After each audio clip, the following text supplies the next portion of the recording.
एक बार दुरूद पढ़ने से 10 नेकी मिलती है, 10 गुनाह माफ होते हैं, 10 दर्जे बुलंद होते हैं। तो मैं चाहूंगा कि सारे लोग मिलकर मोहब्बत से, कोई खामोश न रहे, इबादत समझकर, अल्लाह के हुक्म की तामील समझकर सारे लोग मिलकर दुरूद पाक पढ़ें, बुलंद आवाज से पढ़ें। अल्लाहुम्मा सल्ली अला सय्यिदना व मौलाना मुहम्मदिन मअदिनिल जूद वल करम व आलिहि व बारिक वसल्लम सलातो व सलाम अलैका या रसूलल्लाह सल्लल्लाहु तआला अलैहि वसल्लम। अगर जिसके अंदर गुनाह की ख्वाहिश नहीं हो, वो अगर गुनाहों से बच रहा है, ये कमाल नहीं है।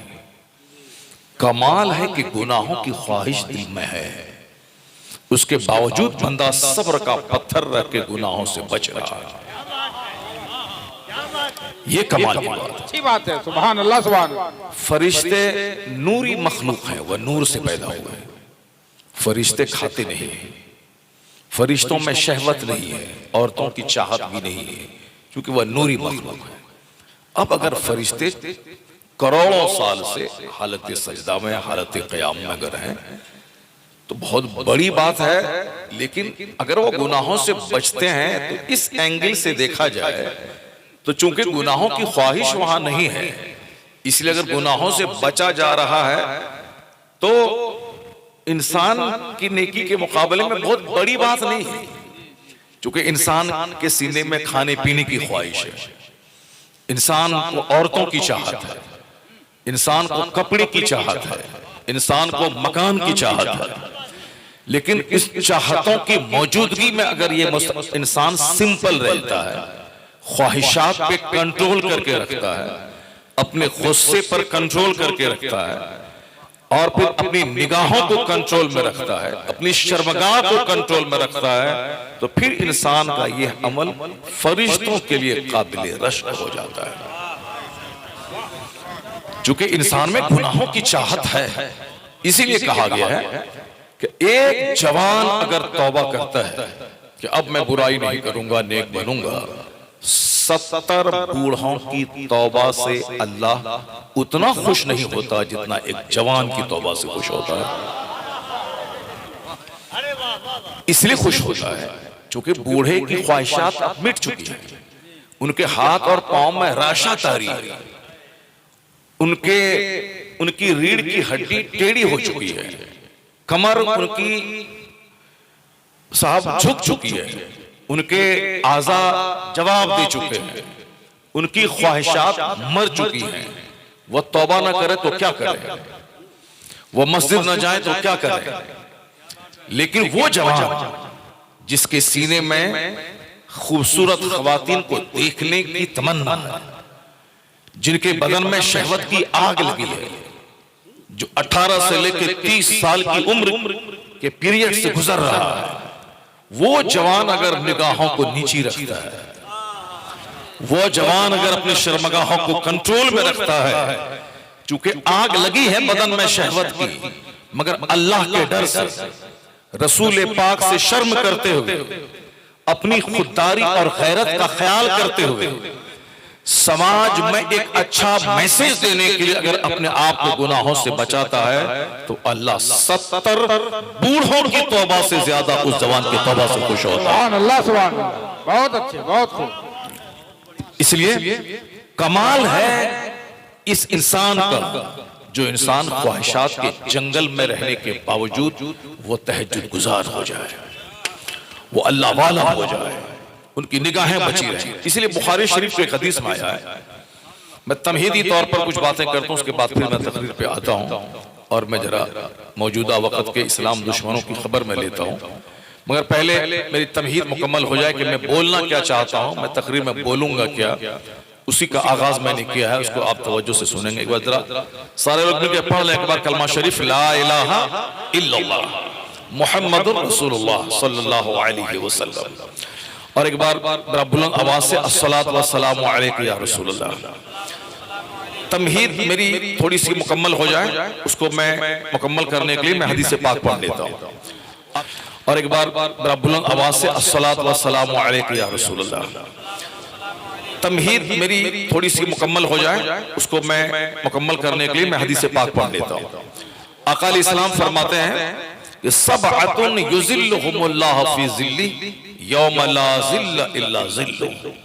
बुखारी शरीफ की हदीस में आया कि क़यामत का दिन होगा जिस दिन कोई साया नहीं होगा। ये दुनिया फना हो जाएगी, कोई दरख्त नहीं रहेगा, कोई मकान नहीं रहेगा, कोई पहाड़ नहीं रहेगा, क्योंकि जमीन बिल्कुल परपट मैदान हो जाएगी। पहाड़ों को अल्लाह रब्बुल इज्जत खत्म कर देगा, ये पहाड़ रूई के गाले की तरह उड़ेंगे। वैज्ञानिक कहते हैं कि कयामत के दिन पर विश्वास तो नहीं है, अलबत्ता ये है कि अगर दुनिया का सिस्टम में थोड़ी सी भी गड़बड़ी हुई तो दुनिया का विनाश हो जाएगा। जैसे सूरज के चलने का रास्ता, चांद के उगने का रास्ता, सूरज रोजाना पूरब से उगता है, जाड़े का मौसम अभी आ गया, अब सूरज इस तरफ से उगेगा, अभी पश्चिम इधर है, सूरज इस तरफ से उगेगा। और फिर गर्मी के मौसम में सूरज ज्यादा हिमालय के करीब रहता है, एक जगह से सूरज उगता नहीं है, 365 दिन सूरज अलग अलग जगहों से तुलू होता है।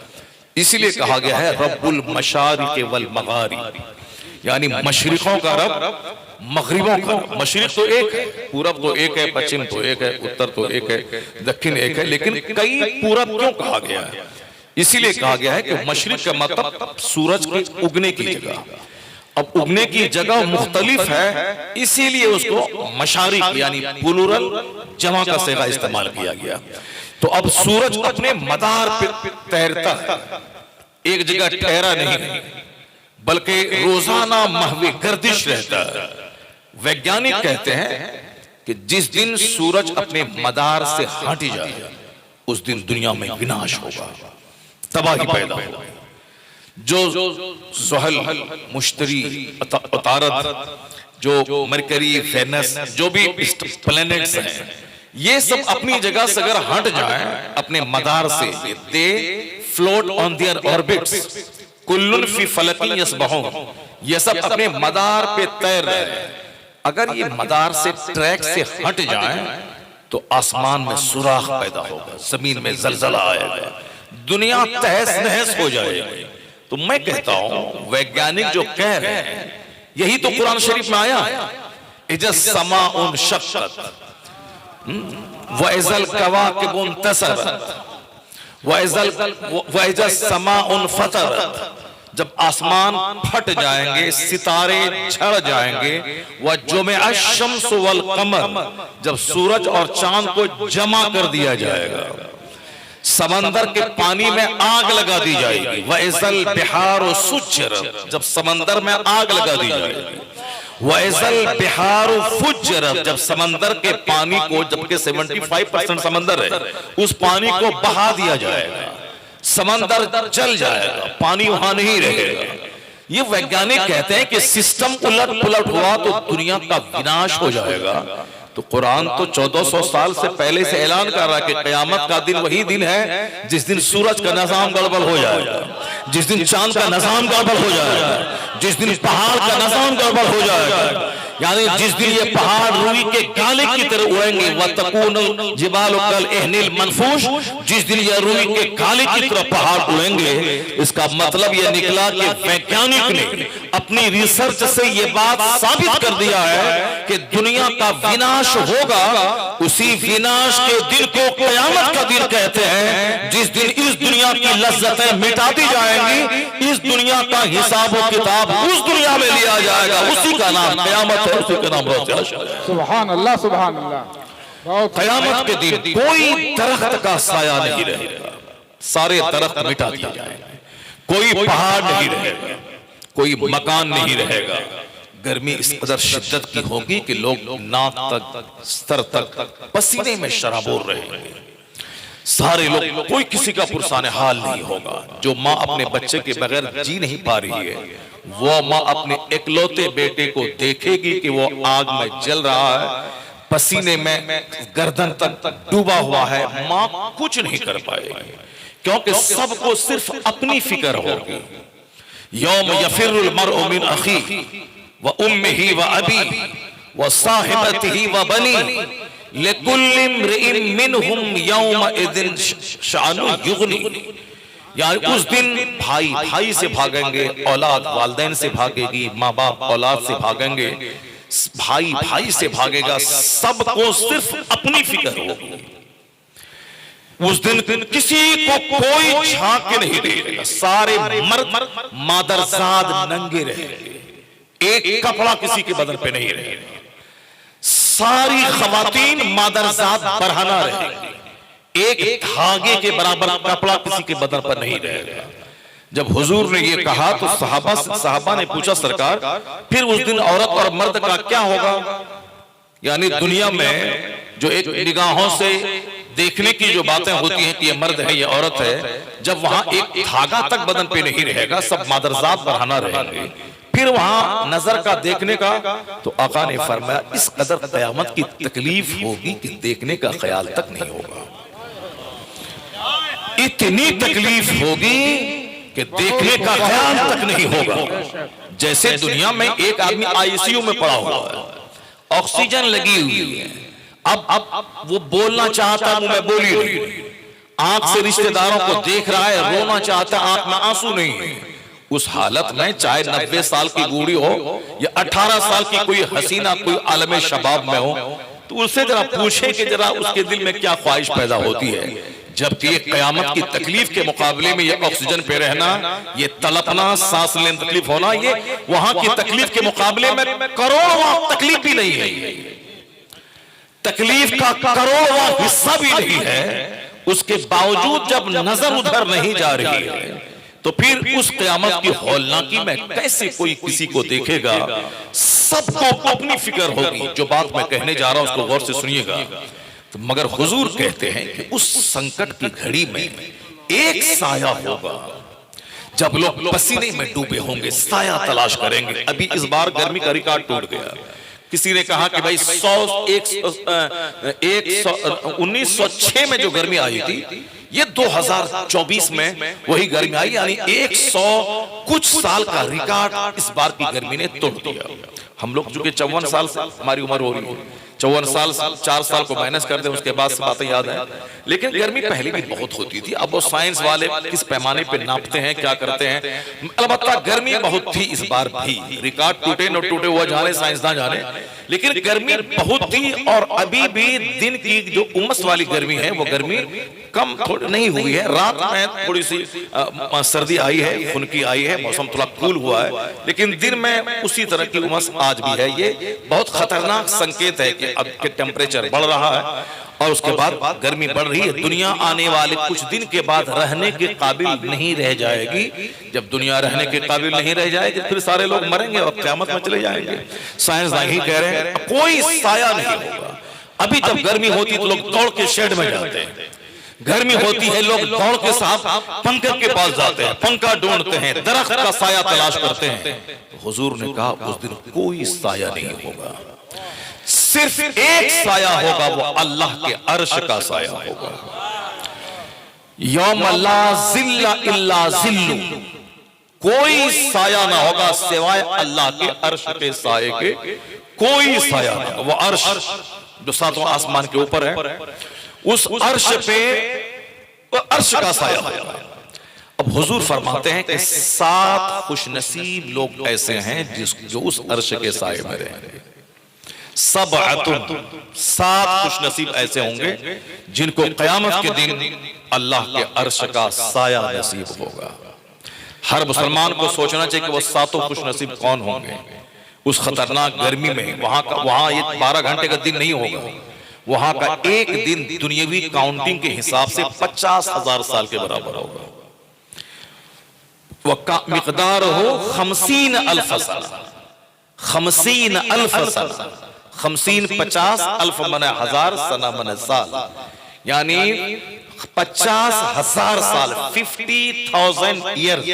ये जो दुनियावी काउंटिंग है 365 दिन का एक साल, तो इसी तरह से 50,000 साल के बराबर वहां का एक दिन होगा। अब आप समझ सकते होंगे, चूंकि हमारे पास आजकल नेता बोलता है इंजीनियर बनो, डॉक्टर बनो, कमाओ खाओ, मास्टर साहब बोलते हैं कि तुम साहब मास्टर बनो, टीचर बनो, प्रोफेसर बनो, कमाओ खाओ। बाप बोलता है कि मेरा बेटा पढ़ेगा लिखेगा कमाएगा खाएगा। सारे लोग कमाने खाने की बात, पीर साहब कहते हैं कि मेरा बेटा पढ़ेगा लिखेगा कमाएगा खाएगा। साहब मुजाविर बोलता है कि मेरा बेटा बड़ा होगा, हाथ में वो हिरनी के झाड़ू लेगा, बदन पे मारेगा, कमाएगा खाएगा। तो अब ये अपने मुकद्दर की बात है। कोई कॉलेज लेके कमा खा रहा, कोई यूनिवर्सिटी बना के कमा खा रहा, कोई साहब बड़े बड़े मॉल बना के कमा खा रहा, कोई साहब लोहान सुलगा के कमा रहा, कोई अगरबत्ती सुलगा के कमा रहा, कोई मजार पे झाड़ू लेके कमा रहा है। ये अपने अपने मुकद्दर की बात है। कोई यूनिवर्सिटी कॉलेज लेके रह गया और कोई लोहबान और अगरबत्ती और धुआं लेके रह गया। ये अपने अपने मुकद्दर की बात है भाई। कोई मजार की चादर बेच के खा रहा है, कोई मजार पे जमा होने वाले शकरपाला को बेच के खा रहा है, कोई कॉलेज कायम करके करोड़ों रुपए कमा के बेहतरीन फॉर्च्यूनर पे चल रहा है, तो कोई वो बिजनेस कर रहा है, कोई साहब वो लोहबान और अगरबत्ती सुलगा के 2 पैसे खा रहा है। सारे लोग कमा खा रहे हैं। हराम हलाल की किसी को तमीज नहीं। डॉक्टर जानवर बनकर नॉर्मल डिलीवरी को सिजरिंग करके अपने आशियाने का EMI बैंक में जमा कर रहा अपनी गाड़ी पर। चूंकि साहब उसको अगर वो नॉर्मल डिलीवरी करवा दे तो मामूली पैसे आए, लेकिन ये 50 लाख की फॉर्च्यूनर जो किस्त पे खरीदा है उसको मंथली पे कैसे करेगा? ये जो मकान 2 करोड़ रुपए का बनाया है बैंक से लोन लेके, वो पैसा कहां से आया? ये जो इनके पास घर में बड़े बड़े कीमती सोफे हैं, बहुत कीमती सामान है कर्ज पे जो लिए है, उसका पैसा कहां से आएगा? ये जो अपने बेटे को अमेरिका में पढ़ाने का प्लान बना रहा है, उसके लिए पैसे कहां से आएंगे? तो पैसे इसी तरह से आएंगे कि अब मामूली बीमारी को खतरनाक बता करके सामने वाले की जमीन जगह जेवरात बेचवा के अपने आशियाने को सजाना है और झूठ बोलकर उनसे कहना है कि अगर तू अभी 1 घंटे के अंदर ऑपरेशन नहीं किया तो बच्चा भी मरेगा, सच्चा भी मर जाएगी, मेरे पास से लेके जाओ। बच्चा को बचाने के लिए सामने वाला बंदा अपने घर को गिरवी रखकर, जेवरात को बंधक रखकर, कर्ज लेके डॉक्टर के पांव में पैसे को रखता है। तब डॉक्टर झूठ का लिबास पहन के वो सिजरिंग वो करता है। एक टेस्ट से काम हो सकता है, लेकिन 10 टेस्ट इसीलिए लिखा जाता है ताकि शाम के वक्त में पैथोलॉजी से पैसा कमीशन के तौर पर उसकी क्लिनिक में आ जाए। वो साहब कमजोर कंपनी की दवाइयां लिखता है, एक दवाई से फायदा हो सकता है, वह जानता है बंदा कि सिर्फ एक दवाई काफी है, लेकिन चूंकि वो 10 दवाई इसलिए लिखता है ताकि हम अगर मेडिकल हॉल से इसकी दवाई 5000 की मैंने मंगवाया है तो वहां से कमीशन मुझको 500 रुपए आना है, तो ताकि चारों तरफ से पैसे आए, तो बेटे को मैं पढ़ाऊं, मकान का कर्जा मैं चुकाऊं और गाड़ी की EMI जमा करूं। तो लोग कहते हैं, मैं नहीं कहता, लोग कहते हैं ये डॉक्टर है, इंसान नहीं है। इंसान तो वह है जो दूसरों के दर्द को महसूस करेगा, इंसान वो है जिसमें ह्यूमैनिटी हो, इंसान वो है जिसमें जेंटिलिटी हो, इंसान वो है जिसमें ऑनेस्टी हो। ना इसमें जेंटिलिटी है, ना इसमें ऑनेस्टी है, ना इसमें ह्यूमैनिटी है, इसमें सिर्फ ग्रीड है, सिर्फ लालच है, हिर्स है, हवस है, विशेष है, डिजायर्स है, तमन्ना है, क्या दूसरों की जमीन बेचवा कर अपनी तमन्नाओं को फुलफिलमेंट करना है।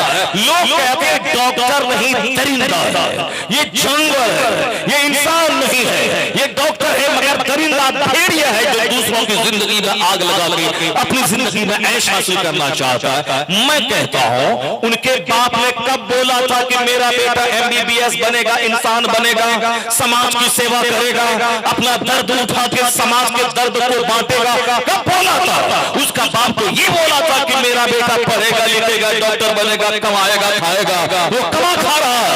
मोरबी में पुल टूटा, कई 100 लोग मर गए, वो इंजीनियर उसका कसूरवार है जिसने उस पुल को NOC दिया, नो ऑब्जेक्शन सर्टिफिकेट दे दिया और पब्लिक के लिए खोल दिया गया। कई 100 लोग मर गए। ये इंजीनियर जो ठेकेदारों से चंद पैसे लेकर उस कमजोर पुल को ओके किया, इतने लोगों की जान ले ली। लोग कहते वो इंजीनियर कसाई है, वह डकैत, वह चोर है, वह बेईमान है जिसने चंद पैसों के लालच में इतने लोगों की हत्या करवा दी। तो मैं कहता हूं कि कैसे नहीं हत्या करवाएगा।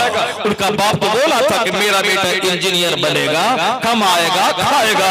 वो इंजीनियर बना है, कमा रहा है, खा रहा है। एक नेता जो कमजोर पढ़ा लिखा, झारखंड का नहीं बल्कि बड़ा पढ़ा लिखा नेता, जो यूरिया घोटाला किया, जो चारा घोटाला किया, जो ताबूत घोटाला किया, जो कोयला घोटाला किया, जो चीनी घोटाला किया, जो जानवर के चारे का घोटाला किया, ये जाहिल नहीं है। वो मधुपुर में ठेला लगाने वाला, प्याज बेचने वाला, या सड़क के किनारे चादर बिछा के बच्चों की बनियान और बच्चों का साथ बेचने वाला वो नहीं है। ऑक्सफोर्ड के पढ़े हुए लोग हैं, वो कैम्ब्रिज के पढ़े हुए लोग हैं, वो हार्वर्ड के पढ़े हुए लोग हैं। इसलिए तो कहा जाता है कि गरीबों ने भारत को उतना लूटा नहीं है, जाहिलों ने जितना इन पढ़े लिखे सफेद पोशों ने हिंदुस्तान के खजाने को लूटा है। हिंदुस्तान के पढ़े लिखे लोग हैं, तो पढ़े लिखे लोगों तो बाप तो बोला था कि मेरा बेटा नेता बनेगा, कमाएगा, खाएगा। कब बोला था कि मेरा बेटा खुद मुसीबतें उठा के समाज की सेवा करेगा, खुद पैदल चल के समाज की सेवा करेगा।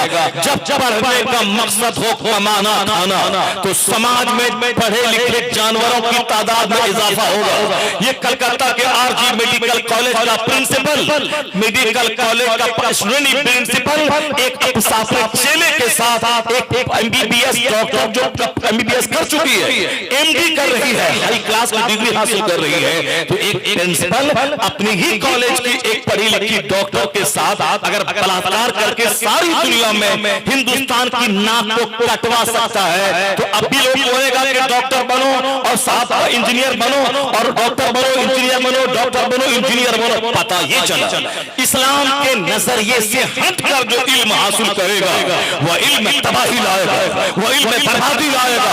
हमारे पैगंबर ने सबसे पहले इल्म पर जोर दिया। हमारे पैगंबर ने कहा है कि उतलबुल इल्म मिनल महद इलल लहद, obtain knowledge from the cradle to the grave. मां की गोद से लेकर कब्र की गोद तक पढ़ो। सबसे पहले मेरे पैगंबर ने कहा अलैकुम बिल इल्म फाइनल इल्म कुव्वतुन फाइनल इल्म नूर।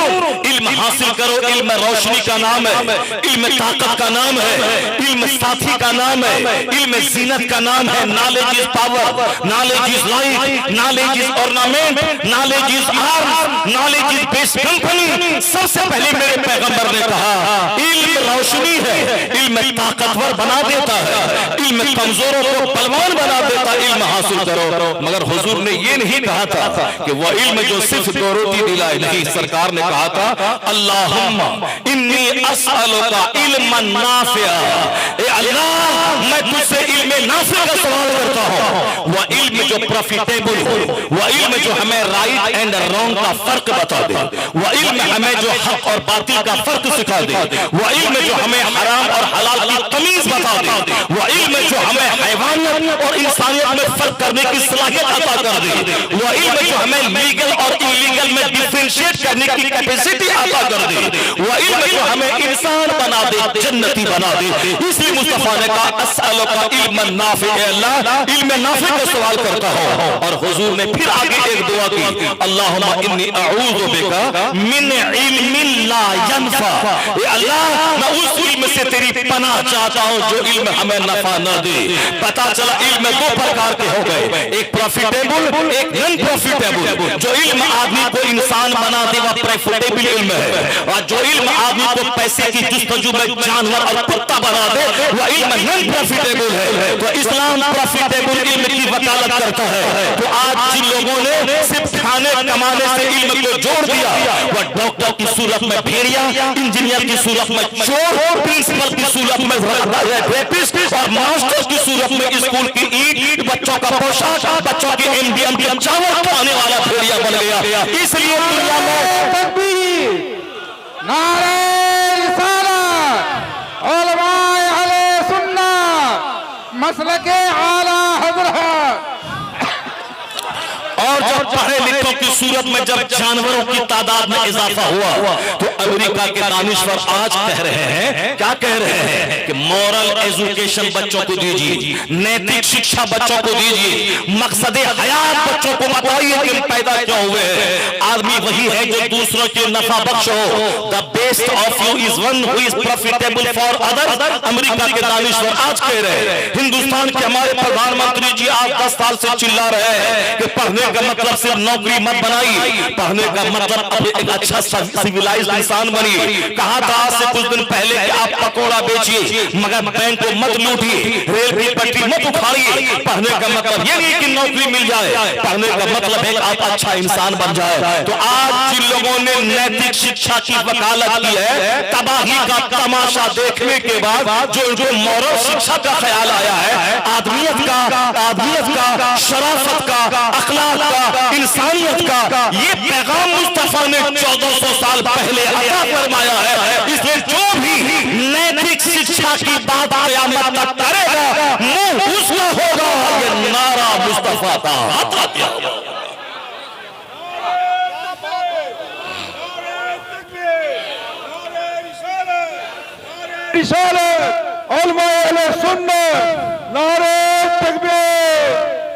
जब तक नजरिया नहीं बदलेगा समाज इसी तरह पढ़े लिखे जानवरों की सूरत में तब्दील होता जाएगा।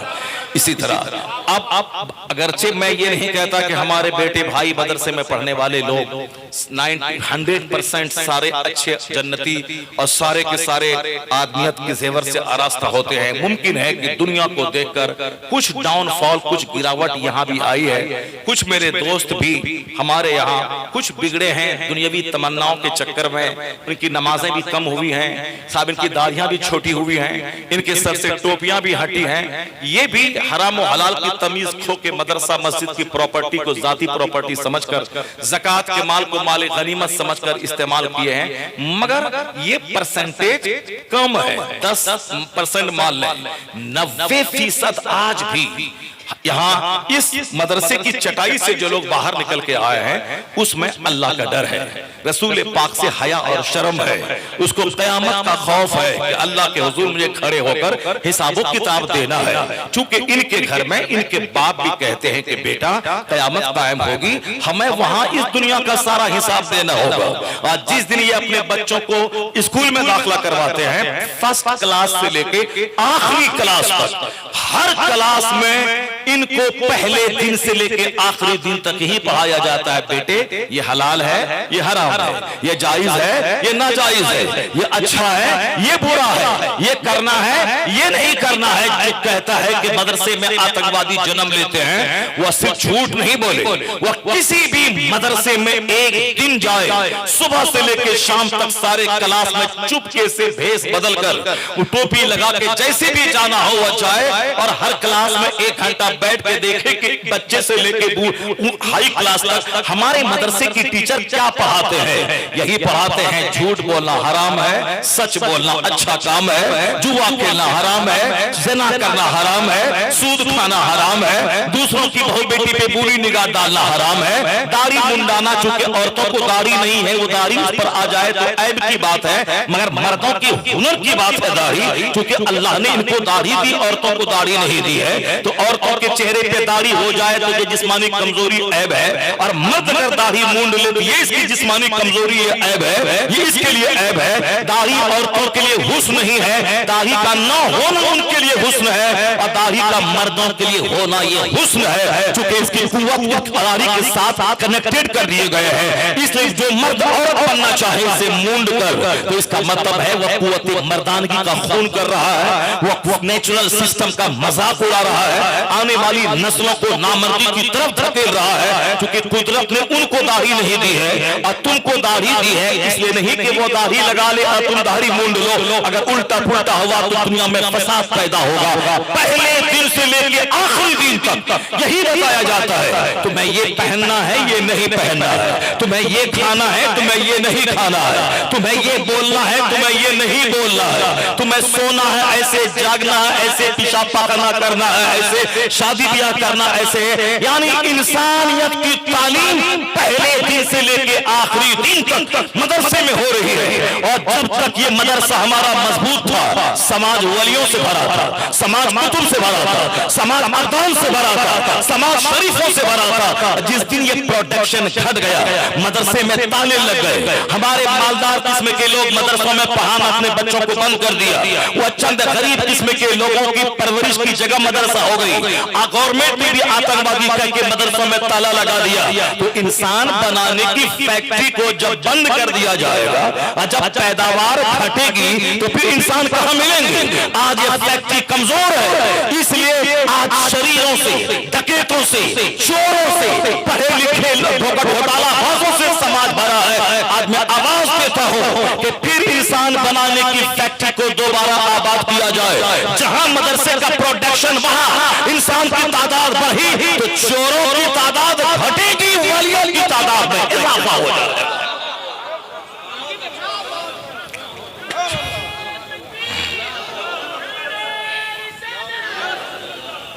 बातें हमारी थोड़ी सी फैल गई, लेकिन चूंकि बात जरूरी थी इसलिए उस तरफ चले गए। मगर मेरे कहने का मतलब यह था कि माँ की गोद बच्चों की सबसे पहली दरसगाह, और माँ बाप जिस तरह की मेंटेलिटी बच्चों को देते हैं उसी बेस पर बच्चों की शख्सियत की तामीर होती है। बच्चा उसी बात को कभी भूल नहीं पाते। टीचर की बात को तो बच्चे भूल भी जाते हैं, मगर माँ जो कुछ बचपन में बोलती है उस बात को बच्चे भूल नहीं पाते हैं। इसलिए हर माँ का शिक्षित होना, हर माँ का पढ़ी लिखी होना बहुत जरूरी है। अगर माँ पढ़ी लिखी रहे तो बच्चों की जबान शुस्ता हो जाती है, साफो शफाफ जबान हो जाती है। क्योंकि बच्चा जिस दिन पैदा हो उस दिन के बाद से ही वो बच्चे इमिटेटिव यानी नकल करने की सलाहियत उसके अंदर पैदा होती है। अब लोग पढ़े लिखे लोग हैं, अब लोग चित्र मालूम है साइकोलॉजी, इमिटेशन, नकल करना। बच्चा जैसे माँ बाप को देखता है वैसे ही नकल करता है। शुरू में ताकत कमजोर होती है तो बच्चा फुल इमिटेट नहीं कर पाता है, लेकिन जैसे जैसे मैच्योर होता है वैसे वैसे बाप की सारी अदाओं को वो लेता है। मगर उनकी सारी बातें दिमाग में स्टोर रहती हैं। जैसे माँ अगर बोलती है कि बेटा अजान हो रही है, तो जब बच्चा 1 दिन 2 दिन का होता है ये बातें माँ बच्चों के अनकॉन्शियस में ये स्टोर रहती है। लेकिन जैसे ही वो 10, 11, 12 महीने के बाद बच्चा बोलना शुरू करता है तो वो बच्चा कभी नहीं बोलेगा कि अजान हो रहा है। क्यों? चूंकि माँ से सुन सुनकर पूरे 10, 11, 12 महीने से जो बातें लाशऊर में जमा हैं, जब जबान पे बोली जारी होती है यही बातें लाशऊर से निकल करके इनके शऊर में जबान से जारी हो जाती है। अक्सर लोगों को तजर्बा है कि शहर में जिसकी माँ बड़ी अच्छी जबान इस्तेमाल करती है उनके छोटे छोटे बच्चे भी जब मैदान में खेलते हैं तो समाज के सारे बच्चों से अच्छी जबान उनकी होती है। लोग कहते हैं कि लगता है कि इनकी माँ पढ़ी लिखी है और इनकी माँ सिविलाइज्ड है, इसलिए बच्चे बड़े पोलाइट, बड़े सिविलाइज्ड, बड़े मुहज्जब नजर आते हैं। माँ बाप भले ही ये समझे कि ये 4 महीने का बच्चा क्या जानेगा, नहीं, सारी बातें माँ बाप की बच्चों के लाशऊर में जमा होती है। जो माँ बाप अच्छी जबान इस्तेमाल नहीं करते, जो माँ बाप बोलते हैं कि रोटी बन गया है, जो माँ बाप बोलते हैं कि अजान हो रहा है, जो माँ बाप बोलते हैं कि दाल बहुत पतला है, जो माँ बाप बोलते हैं कि गाड़ी आ रहा है, जो माँ बाप बोलते हैं कि ट्रेन चल रहा है, जो माँ बाप बोलते हैं कि फला की बेटी आ रहा है, जो माँ बाप कहते हैं अरे फला आदमी जा रही है, जो पानी बड़ी अच्छी है, तो उसके बच्चे कभी इसके खिलाफ नहीं बोलेंगे। क्योंकि माँ बाप की जबान को बच्चे सबसे पहले इंगेज करते हैं, वही जबान दोहराते हैं। इसलिए माँ बाप का पढ़ा लिखा होना बहुत जरूरी है। आज ये बातें दब गई, सिर्फ माल जरूरी है, माँ का चेहरा खूबसूरत हो। कोई अपने आने वाले बच्चों के ताल्लुक से सोचकर शादी ब्याह में कदम नहीं उठाता है कि हमारे बच्चे अच्छे हों तो इसके लिए माँ अच्छी हो, हमारे बच्चों की जबान अच्छी हो उसके लिए माँ की जबान अच्छी हो, हमारे बच्चे का कैरेक्टर अच्छा हो उसके लिए माँ का कैरेक्टर अच्छा हो, हमारे बच्चे की पर्सनैलिटी मजबूत हो उसके लिए माँ और बाप की पर्सनैलिटी अच्छी हो। इस पॉइंट पे कोई गौर नहीं करता, कहता है नहीं नहीं ये सब कहने की बातें हैं, हम बना लेंगे, हम सजा लेंगे, हम चला लेंगे, हम जैसे चाहेंगे वैसे हो जाएगा। एक आदमी जो कैंसर से पीड़ित है, वो आदमी जब बच्चा जन्म देगा तो उसका बच्चा रुस्तम और गामा पहलवान हो जाए, ऐसा नहीं होगा। समाज में अक्सर यही देखा जाता है, जिसका बाप हष्ट पुष्ट होता है उनके बच्चे भी तंदुरुस्त तवाना मोटे होते हैं, और जिनका बाप किसी बीमारी से ग्रस्त चेहरा पिलपिला रहता है उनके बच्चे भी सूखते पकते रहते हैं। इसलिए कि माँ बाप के ब्लड से बच्चों की तामीर होती है। ऐसा नहीं होता है कि मैं आम का पेड़ लगा दूं उसमें से सेब निकल जाए, हो जाएगा, हम चाहेंगे तो हो जाएगा, तावीज लगा देंगे तो सेब निकल जाएगा, लगा दे गेहूं नहीं कुछ नहीं होगा, अल्लाह चाहेगा तो गेहूं के खेत से बासमती चावल आ जाएगा, अल्लाह चाहेगा तो आसमान से पानी की जगह हीरा बरसेगा, अल्लाह चाहेगा आसमान से पानी की जगह सोना बरसे। लेकिन अल्लाह का सिस्टम ये नहीं है कि आसमान से सोना बरसे, सिस्टम है कि पानी बरसेगा। अल्लाह का निजाम ये नहीं है कि मैं लगाऊं आम वहां से सेब निकले, अल्लाह का सिस्टम है कि आम के पेड़ से आम, सेब के पेड़ से सेब निकलेगा।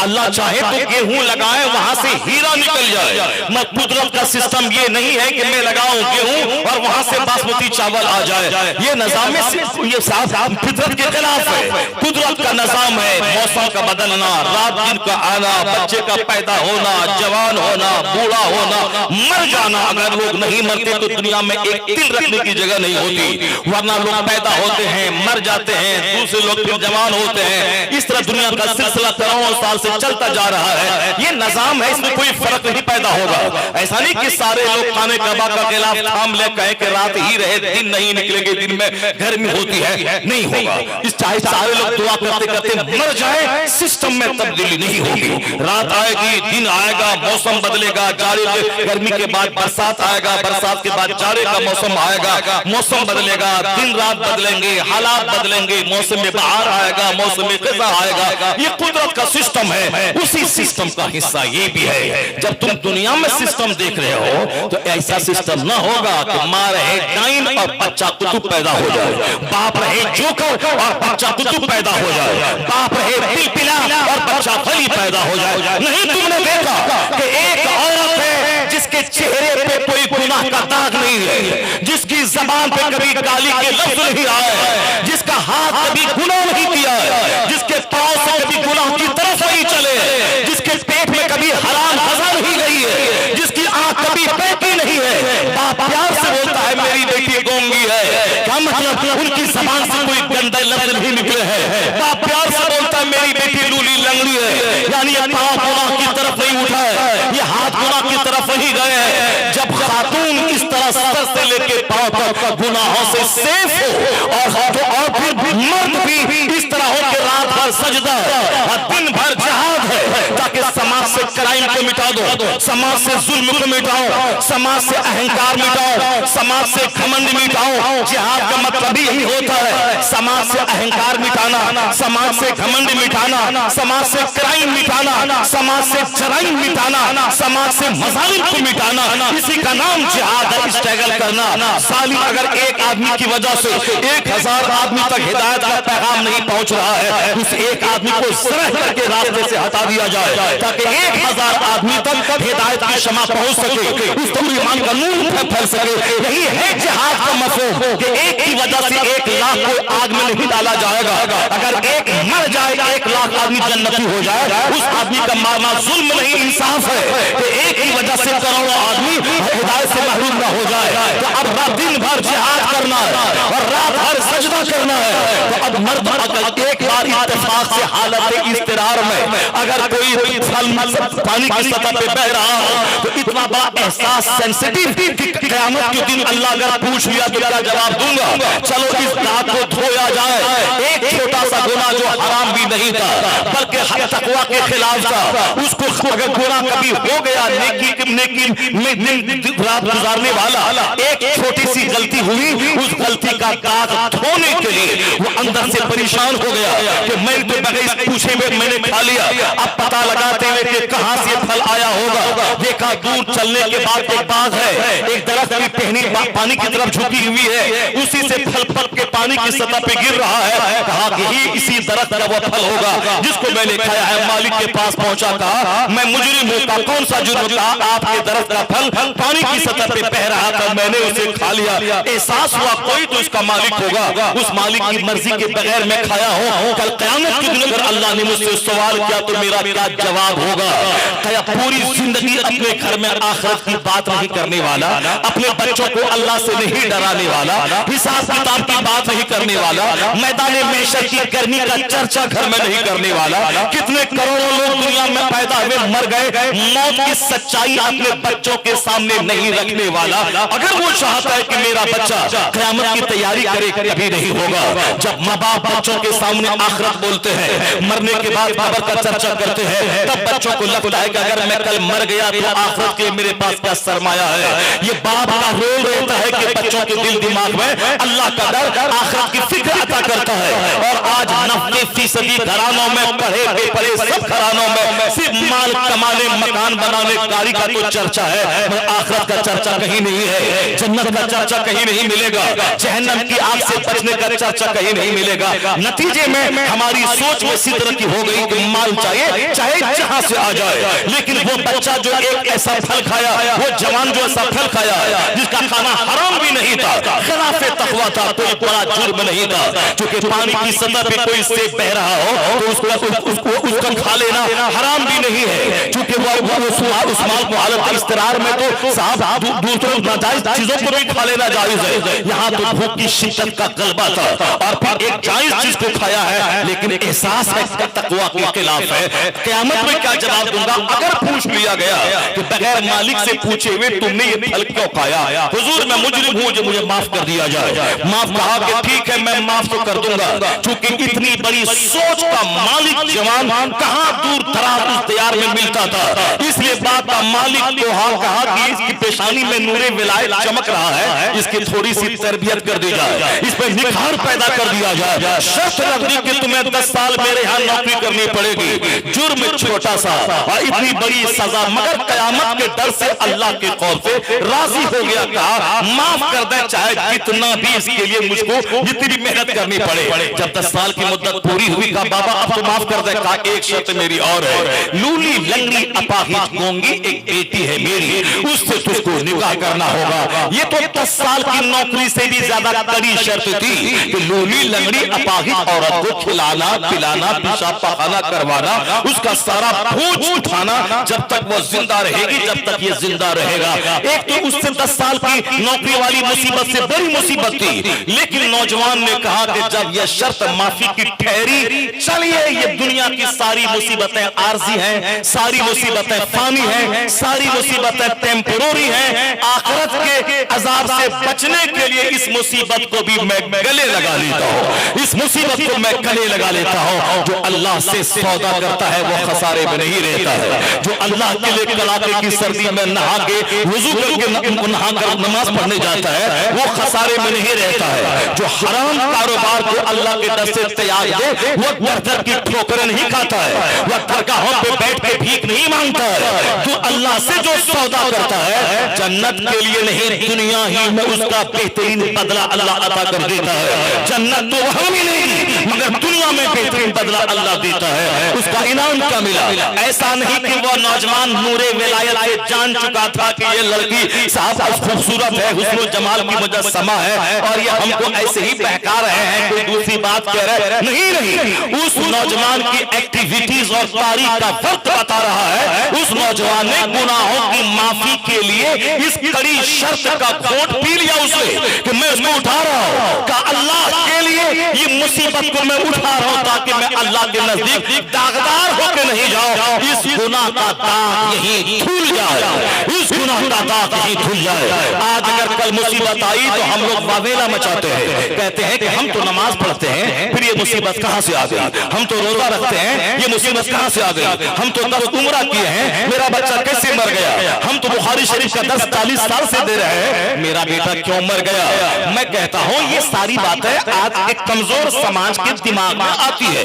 वो सिर्फ मुस्तफा को सामने ले आया, पैगंबर आज़म अलैहिस्सलाम को जो अल्लाह ने हमारे लिए नमूना बना के भेजा है, वह जब दूसरों का मुंह देखेंगे वह चोरी करता है, 50 साल हो गए उनका बेटा नहीं मरा है, वह हराम खाता है, उसका बेटा 50 साल में कैंसर से पीड़ित नहीं हुआ है, वह सूद खाता है, उसका माल नहीं घट रहा है, दूसरों का मुंह देखेगा, कंफ्यूजन का शिकार हो जाएगा, तुम्हारा दिल परेशान हो जाएगा, तुम्हारा दिमाग वसवसात की घटाटोप अंधेरे में घूमने लगेगा।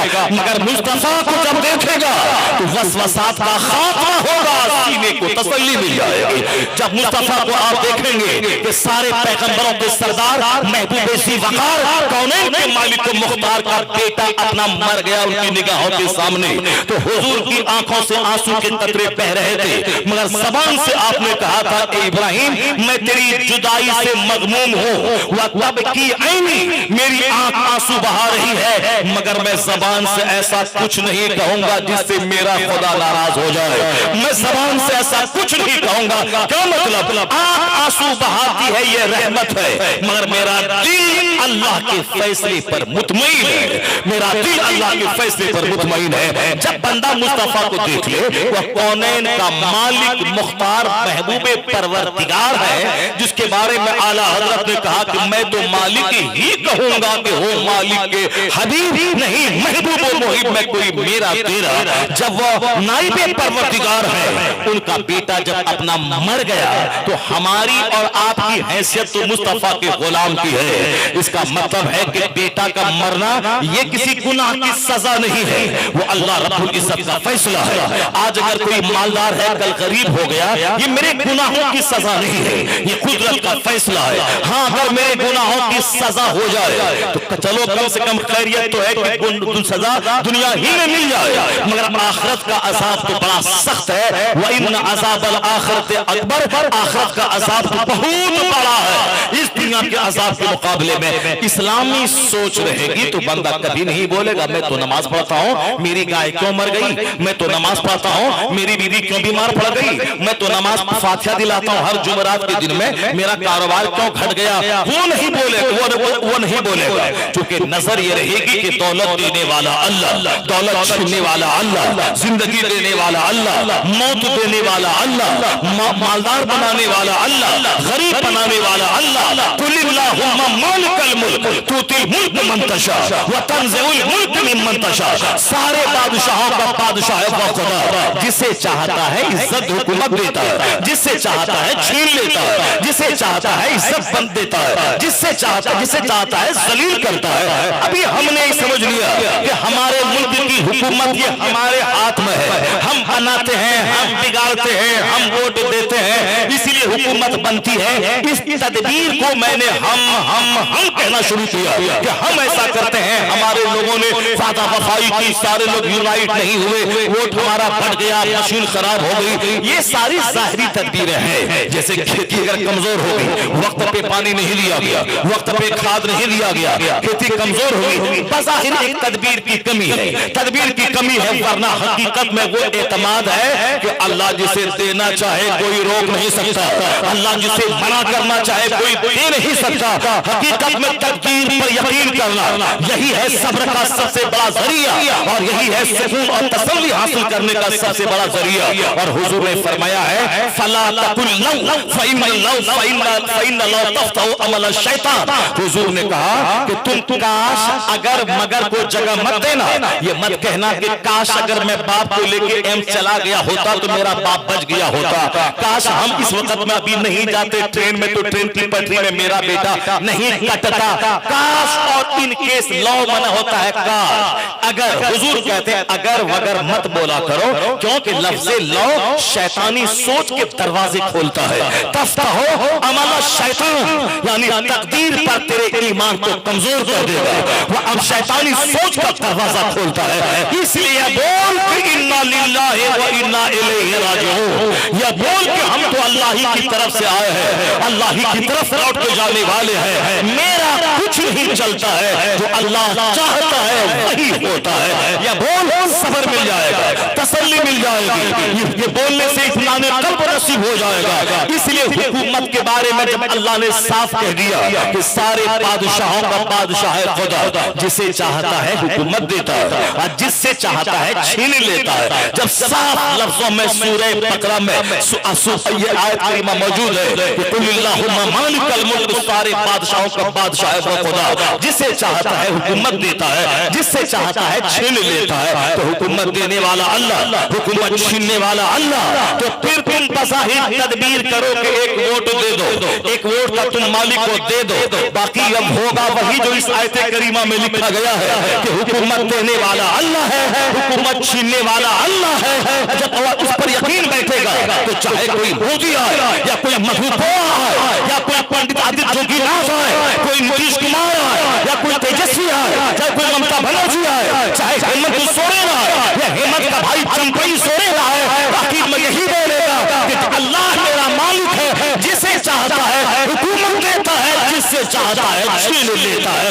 इस अल्लाह पर यकीन जब पुख्ता रहेगा तो जिस तरह अल्लाह फिरौन को 400 साल की सल्तनत देकर छीना, उसे दरिया में डुबा के मारा, अगर अल्लाह पर यकीन तेरा पुख्ता होगा तो जो अल्लाह 400 साल हाकिम को नहीं छोड़ा तो 4 साल के हाकिम को क्या छोड़ेगा।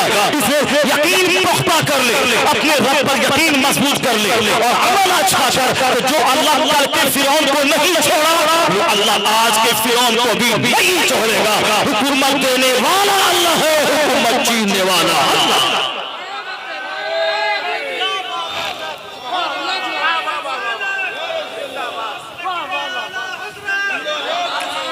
कुल्लिल्लाहुम्मा मालिकल मुल्क तूतिल मुल्क मन तशा व तंज़िउल मुल्क मिम्मन तशा। अगर दाढ़ी है चेहरे पे, अल्लाह पर यकीन नहीं है तो बेकार है। सर पे टोपी पगड़ी है, अल्लाह पर यकीन नहीं है तो उससे बेहतर है कि टोपी ना रहे, पगड़ी ना रहे, मगर अल्लाह की जात पर यकीन रहे। चेहरे पे दाढ़ी है, यकीन नहीं, उससे बेहतर है कि दाढ़ी मूंड ले, वरना बहुत सारे जोगी, बहुत सारे महंत, बहुत सारे पंडित की भी दाढ़ी पेट तक लटकती रहती है। तो वह दाढ़ी पेट तक लटकने से क्या होगा, सिर्फ 4 यकमुश्त दाढ़ी रख, क्योंकि यकमुश्त से ज्यादा जितनी दाढ़ी लंबी होगी अकल घटती जाएगी। यह हकीमों तबीबों का तजर्बा है। और जो जितनी दाढ़ी बढ़ेगी अकल उतनी घटेगी। हमारा भी जिंदगी का, मुख्तसर सी जिंदगी का एक तजर्बा है कि जितने लोगों की दाढ़ियां मैंने लंबी देखी है उतना ही उसको मैंने अहमक देखा है, नादान देखा है, उसको मैंने बेवकूफ देखा है। क्योंकि ये हमने 40 साल पहले किताबों में पढ़ा था कि लंबी दाढ़ी वाला अहमक और बेवकूफ होता है। और आगे चलने के बाद जब मैंने हदीस पाक का मुताला किया तब पता चला कि बुजुर्गान दीन और बिलखुसूस इमाम आज़म, जो सारे इमाम के सरदार, सबसे बड़े आलिम, सबसे बड़े मुत्तकी और सबसे ज्यादा दुनिया में जिसकी फिक्र के फॉलोवर है, उस इमाम आज़म ने दाढ़ी के बारे में कहा यकमुश्त दाढ़ी उसके आगे काट लेना चाहिए ताकि आदमी की अक्ल ना घटे, अक्ल ना घटे, अक्ल मजबूत रहे। क्योंकि यकमुश्त दाढ़ी रखना ही ये वाजिब है। इसके आगे दाढ़ी बढ़े तो काट लेना चाहिए ताकि अकल सलामत रहे, वरना दाढ़ी बढ़ेगी और अकल घट जाएगी। दाढ़ी है, अल्लाह पर यकीन नहीं है, उससे बेहतर था कि दाढ़ी मूंड लेते तो, क्योंकि दाढ़ी मूंड लेना ये तुझे काफिर नहीं बनाएगा, मगर अल्लाह पर यकीन कमजोर हुआ तो काफिर हो जाएगा। इसलिए दाढ़ी जरूरी नहीं है, ईमान जरूरी है, पुख्ता ईमान की पुख्तगी जरूरी है। इस दोनों तकाबुल की बात मैं कह रहा हूं, ईमान और दाढ़ी, वर नहीं तो दाढ़ी रखना वाजिब है। बाज़ बात निगाह से दाढ़ी करनी मना हराम है, दाढ़ी रखना इस्लाम की अलम पहचान है, शार है। लेकिन जहां ईमान और दाढ़ी का तकाबुल होगा कि ईमान कमजोर है, दाढ़ी नाफ तक लटकी हुई है, उससे बेहतर था कि दाढ़ी तुम मूंड लेते, मैं अल्लाह पर यकीन करता होगा। और अल्लाह रोज़ी देने वाला अल्लाह, रोज़ी देने वाला अल्लाह, इज्जत देने वाला अल्लाह, जलील करने वाला अल्लाह, पैदा करने वाला अल्लाह, मौत देकर दोबारा जिंदा करके हिसाब लेने वाला अल्लाह। जब ये यकीन पुख्ता होगा तो वो यकीन तुम्हें जन्नत दिला देगा।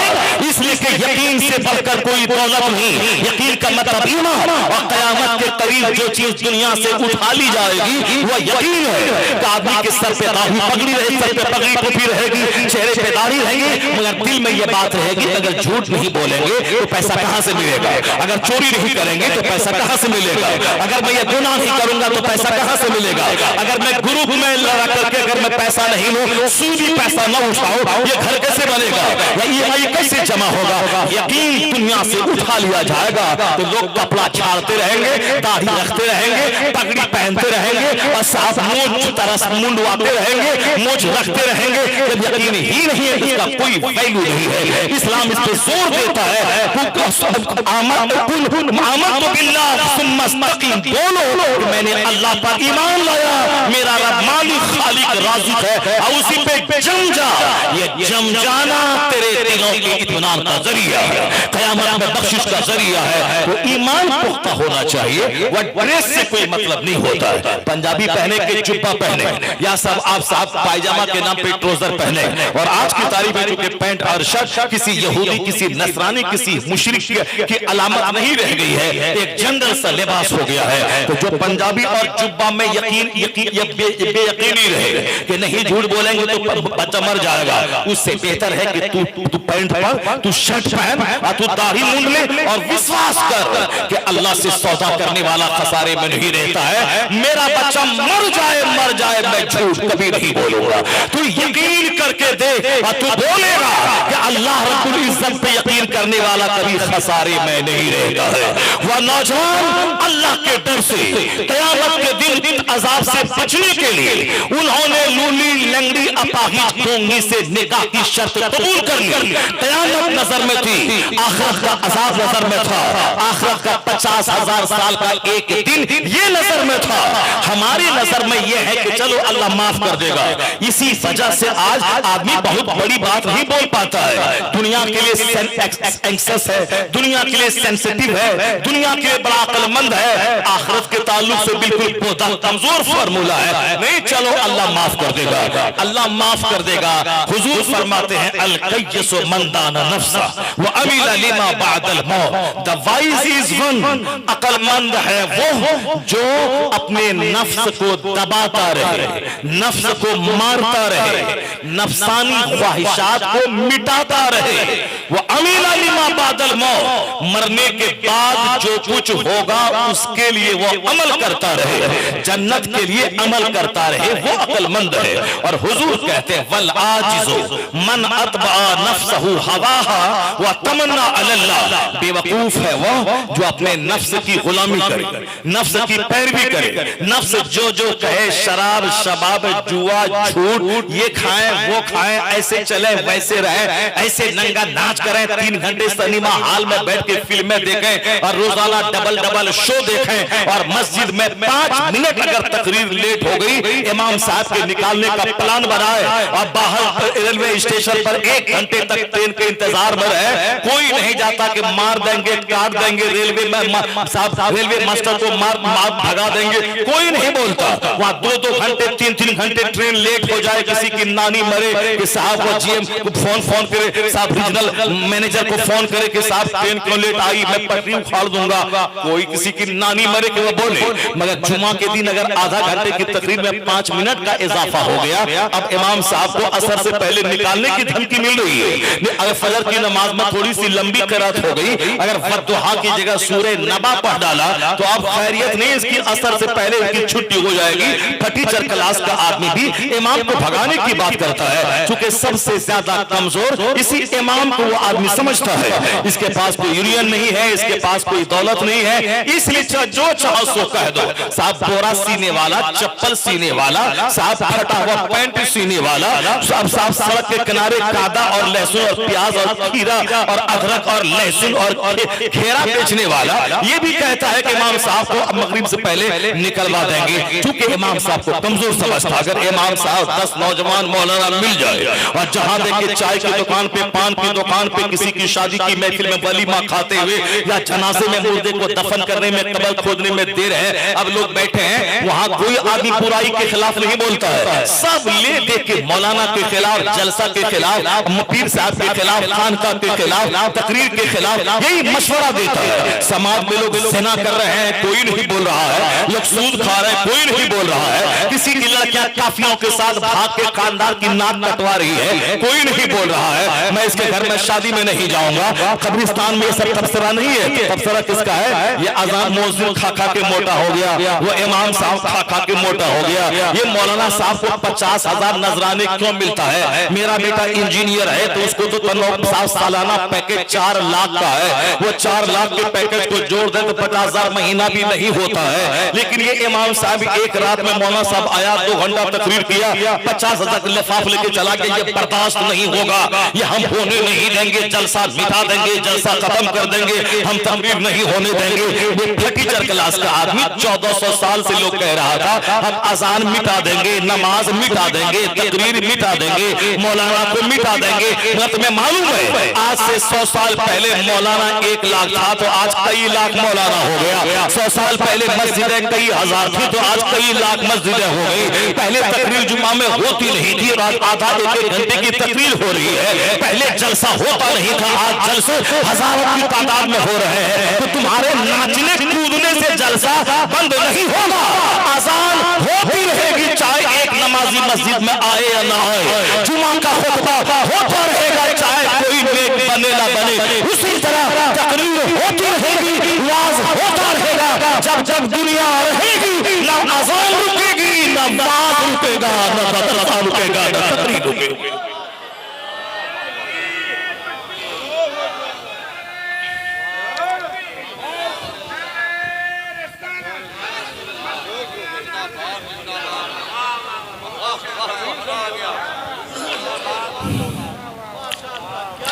मैं बताऊंगा तकरीर के आखिरी हिस्से में ये जो हिंदुस्तान के चंद खबीस मरदूद नाच रहे हैं, कूद रहे हैं, हमारे पैगंबर के खिलाफ जो बोल रहे हैं, 2 रोटी कमाने खाने के लिए उसके पास कोई हुनर नहीं है तो आसान तरीका जान लिया है। जैसे हमारे मुसलमानों का ये जाहिल भाई आसान तरीका है, इमाम साहब को निकालो, इमाम के खिलाफ बोलो, वलीमा में, जनाजे में, साहब रेलवे स्टेशन पे फजर की नमाज पढ़ के चाय की दुकान में बैठ के, अभी फजर की नमाज पढ़ के बाहर निकला है, चाय की चुस्की के साथ इमाम की ग़ीबत शुरू है। शराबी के खिलाफ बोलो, ज़िनाकार के खिलाफ बोलो, जो जुआ खेलता है उसके खिलाफ बोलो, जिसके घर में कोई नमाजी नहीं उसके खिलाफ बोलो, या जुआ खेलने वाले के बेटी की शादी में मैं नहीं जाऊंगा, या सूद खाने वाले के बेटे के वलीमे में हराम दाना खाने नहीं जाऊंगा, ये बोल। मगर ये इंसान बड़ा अक्लमंद है, डर लगता है, क्योंकि वो चोर है, समाज का प्रधान है, वो सांसद है, वो मुखिया है, वो विधायक है, वो समाज का जमींदार है। अगर ये सुन लिया कि फला चाय की दुकान पे बोल रहा था फला जमींदार के खिलाफ, ये 2-4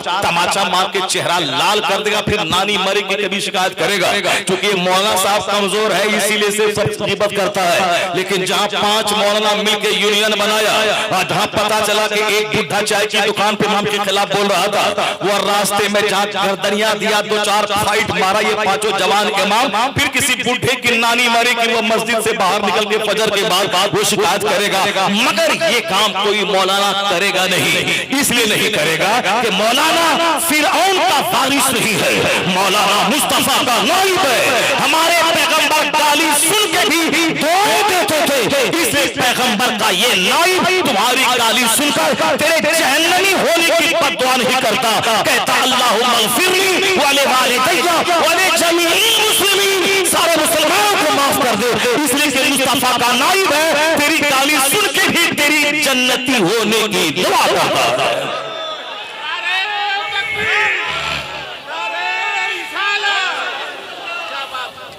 ये आलिम है, ये मुस्तफा का नाइब है, ये नाइब रसूल है, ये नाइब पैगंबर है। इसलिए गालियां सुनने के बाद जवाब गाली से नहीं दिया जाता है, जवाब दुआएं हिदायत से दी जाती है। अल्लाह इसे हिदायत दे। गालियां सुन के दीन का काम करना ये बुजुर्गों की सुन्नत है, पैगंबर का तरीका है, उसी तरीके पे चलते हैं। वरना ये भी जवान आदमी है, ये भी मौका पाके 2-4 फाइट गरमा सकता है, लेकिन नहीं, जवान रहे, गुस्से पे कंट्रोल रहता है कि मैं आम जाहिल की तरह तो हूं नहीं, मैं मौलवी हूं, मैं हदीस कुरान पढ़ा हूं, इसलिए हमें सबका सुनना है, टीचर क्लास का, गरीब का, मजदूर का, सबका सुनना है, करना वही है जो कुरान और हदीस में लिखा हुआ है। सुभान अल्लाह। तो अब जरा मैं आपसे कहना चाहता हूं, जरा गौर से सुनिए, जो बात कहने के लिए मैंने ये सारी बातें बताई, ये आदमी अक्लमंद है और आखिरत के बारे में इतना बेवकूफ, ये अहमक हो जाता है कि चलिए वो अल्लाह मालिक है, अल्लाह माफ कर देगा, अल्लाह माफ, हाँ अल्लाह तो मालिक है, अल्लाह माफ करने वाला है, अल्लाह तो 99 कातिल को माफ कर देता है, अल्लाह रब्बुल इज्जत तो बड़े बड़े पापियों को माफ कर देता है, माफ तो करेगा, अल्लाह माफ करना चाहेगा तब ना, अल्लाह चाहा कि वो 99 आदमी का कातिल जन्नत चला जाए, अल्लाह ने एक रास्ता निकाल दिया नेकों की मुलाकात का, तो अल्लाह ने उसको एक हीला, एक जरिए के तहत अल्लाह ने माफ कर दिया। तो अल्लाह जिसको अजाब देना चाहता है, तो मालूम है बुखारी शरीफ की हदीस में आया है, उज़्ज़िबत इम्रअतुन फी हिर्रतिन, बुखारी शरीफ की हदीस में आया है, जो आपके नजदीक कोई गुनाह नहीं है, हुजूर फरमाते हैं कि एक औरत बिल्ली के मामले में उसको अजाब दिया गया, बिल्ली के मामले में अजाब दिया गया। क्या अजाब दिया गया कि बिल्ली को बांध के वो रखी, न उसको छोड़ी कि ये बाहर जाके हशरातुल अर्द में से कीड़ा मकोड़ा खा के ये जान बचाए, या कहीं जाके कुएं के पास पानी चाट करके पी करके जान बचाए, नहीं, वो औरत उस बिल्ली को बांध के रखी, ना खाना दिया ना पानी दिया, यहां तक कि बिल्ली मर गई। मुस्तफा कहते हैं वो औरत जहन्नमी, उसको अजाब दिया गया, उससे बाद अजाब दिया गया, वो जहन्नमी। बिल्ली के मामले में अल्लाह पकड़ ले, बिल्ली जानवर है, ये इंसान अशरफुल मखलूकात है, उसको बांध के रखने के जुर्म में अल्लाह उसको जहन्नम की आग में जला रहा है। उसी बुखारी शरीफ में हदीस पाक आया है, अल्लाह को फरमाते हैं, राईतु रजुलन यतक़ल्लबु फिल जन्नह, मैंने एक शख्स को देखा जो जन्नत में टहल रहा था। मैं ये बातें इसलिए आपके सामने बयान कर रहा हूं क्योंकि हम लोग अपनी खोपड़ी पे विश्वास करते हुए जो मन में आता है वही फैसला लेते हैं कि नहीं साहब, हम जो सोच रहे हैं ऐसा हो जाएगा, ऐसा अल्लाह माफ कर देगा, ऐसा हो जाएगा, ऐसा लगा देंगे तो वैसा हो जाएगा, नहीं, ऐसा वैसा हो जाएगा, हम नहीं। कुरान क्या कहता है इस बारे में, हदीस क्या कहती है इस बारे में, सहाबा क्या कहते हैं इस बारे में, ताबईन क्या बोलते हैं इस बारे में, आइम्मे मुज्तहिदीन क्या कहते हैं इस बारे में। अपनी अकल पे एतमाद ना किया जाए, अल्लाह की वही पर एतमाद किया जाए, उस वही की तशरीह और तौज़ीह जो हदीस की सूरत में है उस पर एतमाद किया जाए। और हुजूर के पास अल्लाह ने इतनी अक्ल मुस्तफा को दी है कि क़यामत तक जितने लोग पैदा हो, सब सारे दानिश्वर, मुफक्किर, मुहक्किक, मुदब्बिर, साइंटिस्ट, प्रोफेसर, ऑरेटर, जितने भी लोग पैदा हो, सबों की अक्ल एक तरफ, हुजूर की अक्ल से वो रिश्ता निस्बत भी नहीं है जो निस्बत एक कतरा पानी को समंदर से होती है। वो अल्लाह ने महबूब को जो हुस्न दिया है, जो अक्ल दिया है, जो हुजूर को इल्म दिया है, उस इल्म का रिश्ता नाता समंदर के एक कतरे को जो समंदर से निस्बत है, वही निस्बत दुनिया के तमाम लोगों के इल्म और अक्ल को मुस्तफा के इल्म, मुस्तफा की अक्ल से वही निस्बत है। ये पाकिस्तान का मुफ्ती तारिक मसूद बोलता है, ये खबीस के मुस्तफा उम्मी थे और अपने हिसाब से लोगों ने पकड़ की तो अब उम्मी की अलग अलग डिफिनेशन वो कर रहा है, मगर पहले उसके बयान का तेवर बोल रहा था। ये पैगंबर आजम को अनपढ़ साबित करना चाह रहा है, पैगंबर आजम के ऐब को साबित करना चाह रहा है, जबकि लफ्ज़े उम्मी का माना होता है किसी आदमी से नहीं पढ़ा हुआ, यानी बगैर किसी के पढ़ाए हुए, बगैर किसी के पढ़ाए हुए। लफ्ज़े उम्मी हुजूर का ऐब नहीं है, बल्कि हुजूर की सिफत है कि दुनिया के लोग बड़े बड़े उस्ताद और मुअल्लिम के पास जाके पढ़ते हैं, फिर भी उतना इल्म नहीं मिलता, मगर अल्लाह ने अपने महबूब को कायनात में सबसे ज्यादा इल्म दिया है और हुजूर को किसी आदमी के सामने जाकर इल्म सीखने का मोहताज नहीं बनाया है कि मुस्तफा कायनात के सरदार है। यहाँ तक कि जिब्राइल अमीन के भी सरदार है। वो जिब्राइल अमीन जब मुस्तफा पे वही लेकर आए तो हुजूर ने ये नहीं कहा कि मैं पढ़ना नहीं जानता, यानी कहते कि मैं पढ़ा हुआ नहीं हूँ, मैं पढ़ा हुआ नहीं हूँ, मैं पढ़ा हुआ नहीं हूँ। जनाब जिब्राइल अमीन से पढ़ना नहीं चाहते थे। जब जा इक़रा बिस्मि रब्बिकल लज़ी खलक़, अपने रब के नाम से पढ़िए, मुस्तफा पढ़ने लगे ताकि दुनिया जाने अर्रहमान अल्लमल कुरान। मुस्तफा का उस्ताद कोई सहाबी कोई आदमी नहीं, मुस्तफा का उस्ताद मुस्तफा का पैदा करने वाला खुदा है। ये लफ्ज़ उम्मी होना मुस्तफा का क्वालिटी है कि बगैर किसी आदमी के सामने पढ़े हुए दुनिया का सबसे बड़ा इल्म मुस्तफा के पास है। इतना बड़ा इल्म मुस्तफा के पास है कि आज दुनिया की अक्ल हैरान है। अमेरिका का एक अरब खरबपति था जॉन डी रॉकफेलर, उसकी उम्र थी 53 साल की उम्र में वो मरने लगा। खरबों दुनिया का पहला खरबपति, the first billionaire of the world, दुनिया का सबसे पहला खरबपति जॉन डी रॉकफेलर अमेरिका का। आज तो बहुत सारे खरबपति है, टाटा, बिरला, जिंदल, मित्तल, ये वो फलां चिलां, अंबानी, अडानी, सारे लोग अरबपति हैं। मगर आज से बहुत दिन पहले एक इकलौता खरबपति दुनिया का था, जॉन डी रॉकफेलर। 53 इयर्स में जब मरने लगा, जिंदगी से मायूस हो गया, डॉक्टर ने जवाब दे दिया। तब बंदा सोचा कि अब तो मरना है, मरने से पहले अब जब मरना ही है तो करना क्या है। दौलतों के हिस्से करने शुरू किए, मेडिकल एक्सपर्ट की टीम को बनाया कि तुम नई नई बीमारी पे तहकीक करो, उसका इलाज दरियाफ्त करो, हमारी दौलत का 1 करोड़वां हिस्सा तेरी तनख्वाह और तेरे मेंटेनेंस पे खर्च होगा।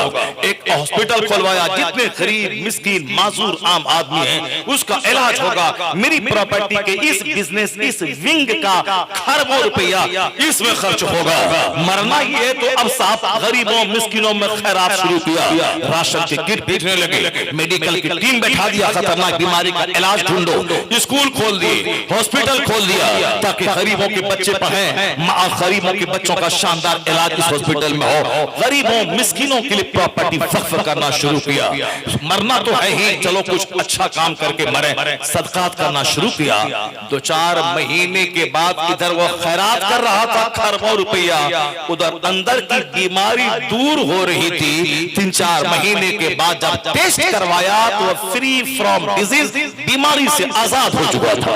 अब बीमारियां, जिस बीमारी की वजह से डॉक्टर ने कहा था कि अब तुम वो बीमारी नहीं है, तुम बिल्कुल भले चंगे शिफायाब हो गए, यानी कैंसर जो था जिसकी वजह से मर रहे थे तुम, वो बीमारी खत्म हो गई। अब जब उसको लगा कि बीमारी खत्म हो गई तो उसने सारी दुनिया को बताया कि सिर्फ दवाई से बीमारी का इलाज नहीं होता है, सदका तो खैरात से भी बीमारी का इलाज होता है, सदका तो खैरात से भी बीमारी का इलाज होता है।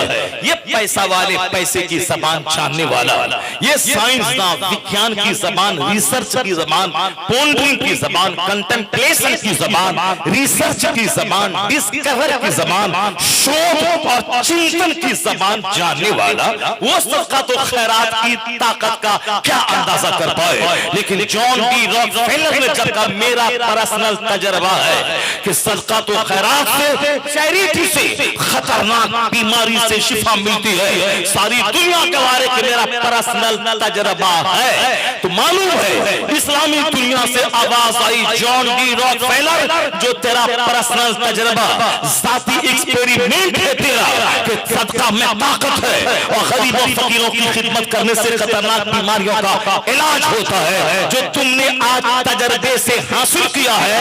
क्या तुमने कभी गौर किया कि मेरा पैगंबर 1400 साल पहले अरब के रेगिस्तान से जहां मरने जीने का लाखों करोड़ों कानून दिया था, वही सदका तो खैरात का महत्व बताते हुए मेरे पैगंबर ने कहा था बाबू मरदाकुम बिसदका, मेरे पैगंबर ने कहा था मरीजों का इलाज सदका करके करवाया करो, और हुजूर ने कहा था हस्सनु अम्वालकुम बिज़कात, ज़कात देकर अपने माल को मजबूत किले में बंद कर लो, यानी ना कोई पुलिस, न कोई फोर्स, न कोई ताला, बल्कि ज़कात दे माल महफूज रहेगा। और सदका तो खैरात कर, दारू मरादातुम, अपने बीमारों का इलाज सदका करके किया करो।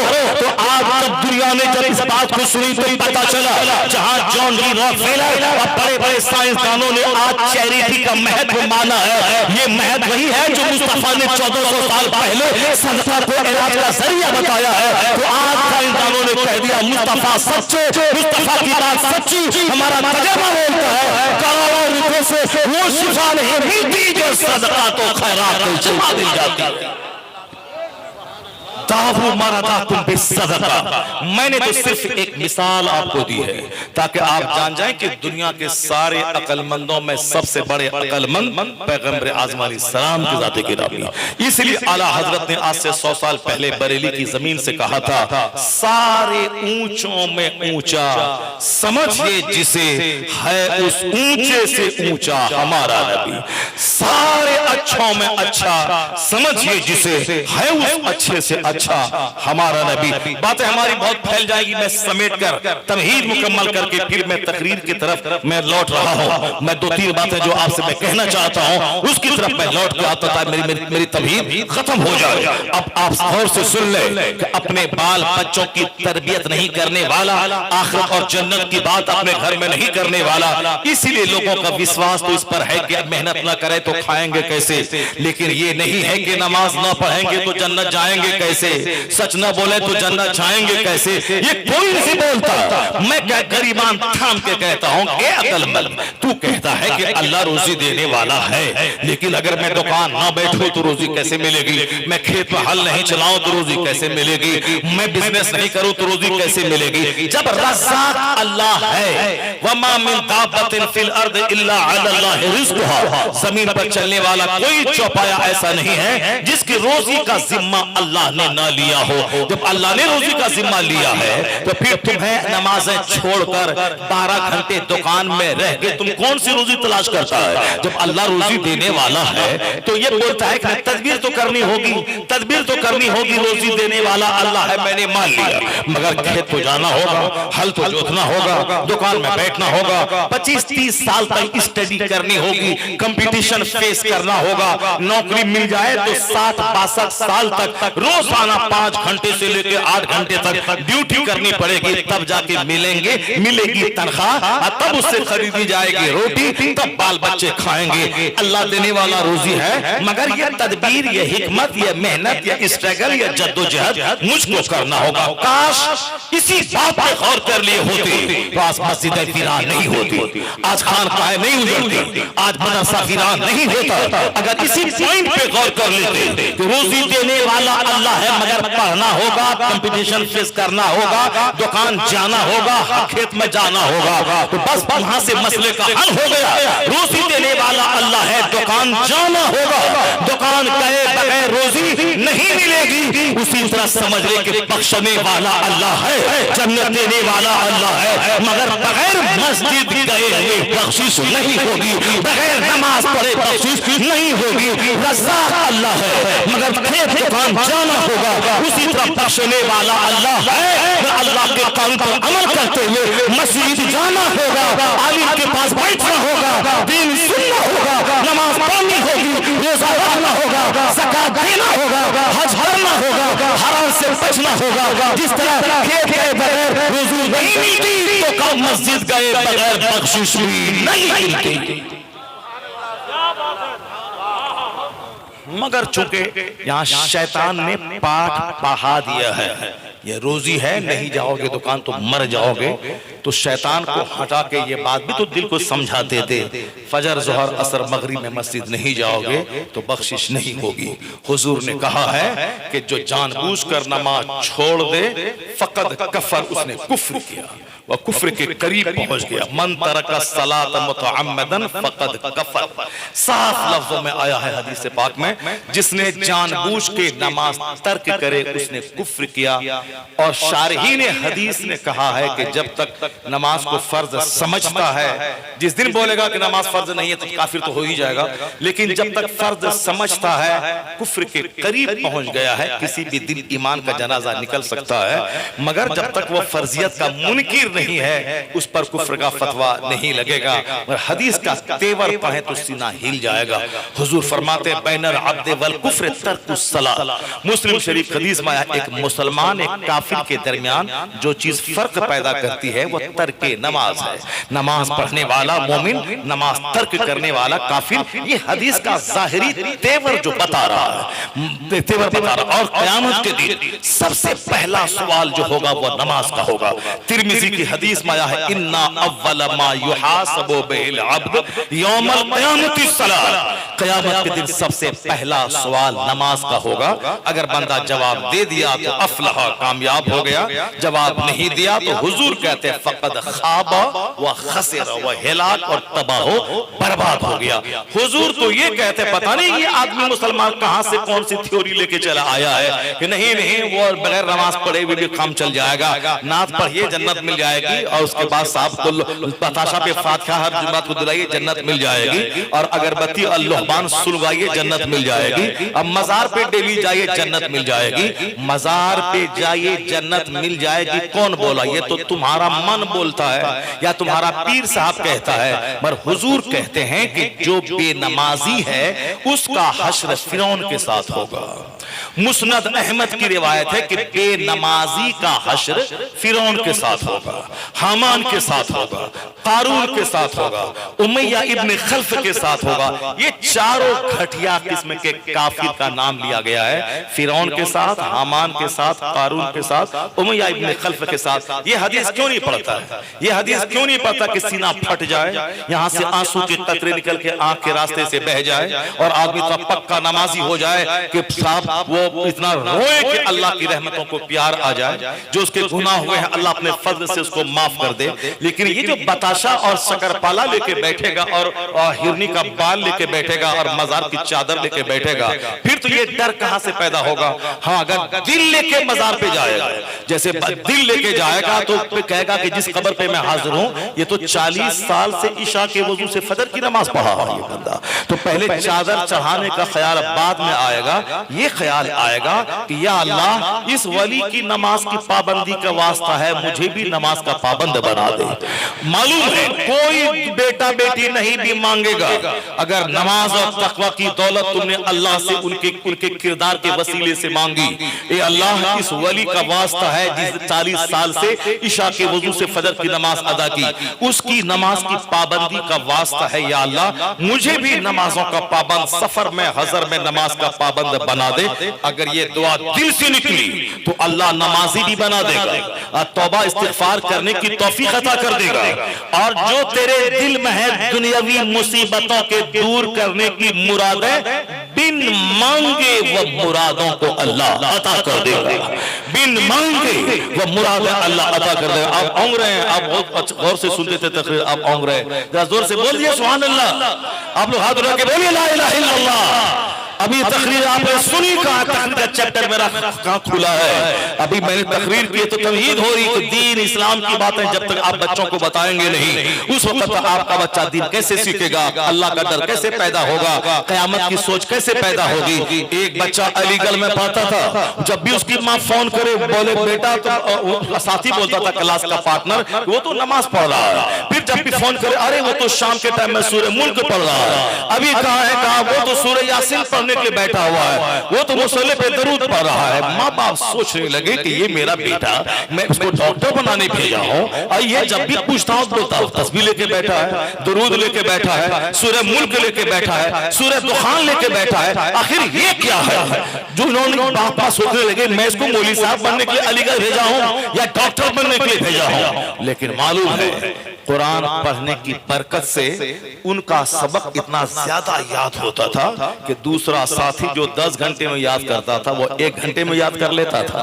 पूरे क्लास में सबसे टॉप रिजल्ट मेडिकल का जब उसका आया, उसके माँ बाप सारे साथी दंग रह गए कि जो हमेशा तिलावत और सजदे में लगा रहता था, ये मुख्तसर सा टाइम निकाल के डीपली अटेंटिवली वो स्टडी करता था। ये कुरान की तिलावत की बरकत थी, इन शराह सद्र की वो दौलत मिली थी कि 10 घंटे वाला सबक 1 घंटे में याद कर लिया करता था। अपने बच्चों को बता दो कि तुम्हें दुनिया के लिए मेहनत तो करनी है, 5 घंटे स्कूल जाना है, मगर पहले सुबह सवेरे मस्जिद में इमाम के पास जाके 10 मिनट के लिए तुम्हें कुरान पढ़ना है, ताकि जो सबक 5 घंटे में याद हो वो 1 घंटे में याद हो जाए। क्योंकि जो कुरान पढ़ता है ज़बान लुक दूर होती है, दिमाग की गिरहें खुल जाती है और किताब का पढ़ना उसके लिए आसान हो जाता है। अगर आपने बच्चों को ये बता दिया तो पहले आंखों के सामने कुरान होगा, फिर बाद में फिजिक्स केमिस्ट्री का मजमून होगा, तो वो ईमान भी बचा रहेगा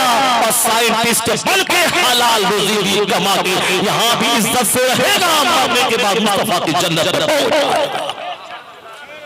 यहाँ तो एक तबका हमारा वो है जिसको अंग्रेजी, हिंदी, हिसाब, फिजिक्स, केमिस्ट्री, बायोलॉजी से कोई मतलब नहीं है, और एक तबका वो है क्या होगा क्या होगा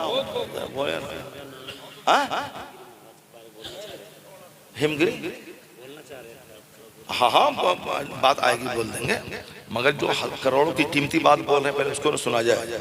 वो गिरिराज हुजूर की गुस्ताखी किया हो तो जहन्नम, ऐसे काफिर है वो जहन्नमी है, वो उसी का मतलब है। यहाँ तो हमको न सोचना है कि हम उन काफिर की तरह ना बन जाए, हमको जन्नत कैसे जाना, हमको जन्नत कैसे जाना। इस तरह का बेशुमार लोग 1400 साल में फूंकते रहे, कभी नबी के खिलाफ, कभी सैयदा आयशा के खिलाफ, कभी कुरान के खिलाफ, कभी क़यामत के खिलाफ। ये लोग 1400 साल से बोलता रहा है, लेकिन हुआ क्या है, क्या बिगड़ा हमारा? कुछ नहीं बिगड़ा हमारा। पहले 4 आदमी कलमा पढ़ा था, जब काफिर बोला इस्लाम मिटा देंगे 4000 कलमा पढ़ लिया, 4000 लोगों ने कलमा पढ़ लिया। जरा जोर से बोलो सुभान अल्लाह। जब 4000 लोगों ने कलमा पढ़ा, फिर काफिर बोला इस्लाम मिटा देंगे, 4 लाख लोगों ने कलमा पढ़ लिया। नहीं बोलोगे सुभान अल्लाह? हम तक खत्म कर देते हैं। जब 4 लाख लोग कलमा पढ़ लिए तो मुशरिक बोला कि इस्लाम मिटा देंगे, 4 करोड़ लोगों ने कलमा पढ़ लिया। पहले 4 आदमी ने कलमा पढ़ा था। फर्स्ट सिद्दीक अकबर, मुस्तफा के साथी दोस्त, सैयदा खदीजा जो मुस्तफा की बीवी, ज़ैद इब्न हारिसा जो मुस्तफा के गुलाम हैं, अली जो मुस्तफा के चचेरे भाई।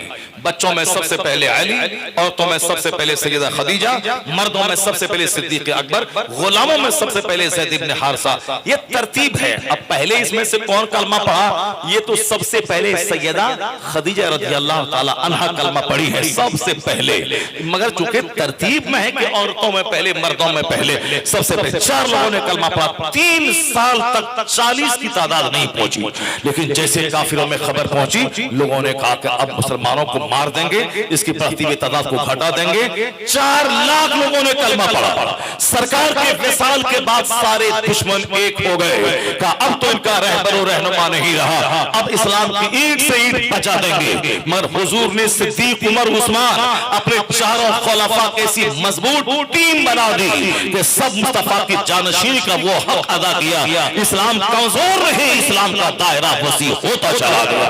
यहाँ तक कि जब इमाम हुसैन मौला अली का बेटा जब देखा अब नाना के लगाए हुए चमन को उनके नवासे का खून चाहिए, तो हुसैन अपना सारा कुंबा लिया, मैदान करबला आ गए और एक को अली असगर, अली अकबर और मोहम्मद सबको अल्लाह की राह में कुर्बान करवा दिया। आखिर में 72 जख्म नेज़ों और हजारों जख्म तीरों के खाने के बाद अपनी गर्दन अल्लाह के हुजूर सुपुर्द कर दी, जान जाने आखिरी के हवाले कर दिया। लोगों ने सोचा था कि गर्दन कटेगी, इस्लाम कट जाएगा, लेकिन हुसैन की शहादत के बाद वो तूफान आया कि जो इस्लाम अरब की 4 दीवारी में महदूद था, अरब से निकला, समंदर बादल बनकर पूरी दुनिया में छा गया।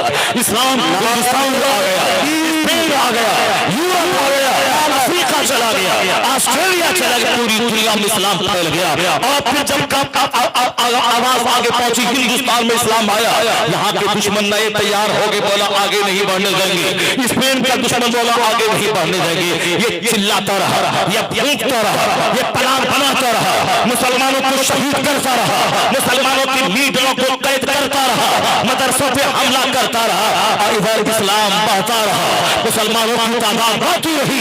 अभी 50 साल पहले कहा था इस्लाम हटा देंगे, मुसलमान मिटा देंगे। आज मालूम है दुश्मनी बढ़ती गई। आज 200 करोड़ मुसलमान हैं जिसके नाम के साथ तब से मोहम्मद जुड़ा हुआ है। या 200 करोड़ मोहम्मदी फौज दुनिया में यह बता रही है, चाहे गिरिराज रहे या यतीन्द्र सिंहानंद रहे, ये सारे खबीस मरदूद को ये अपनी जबान गंदी करने दे।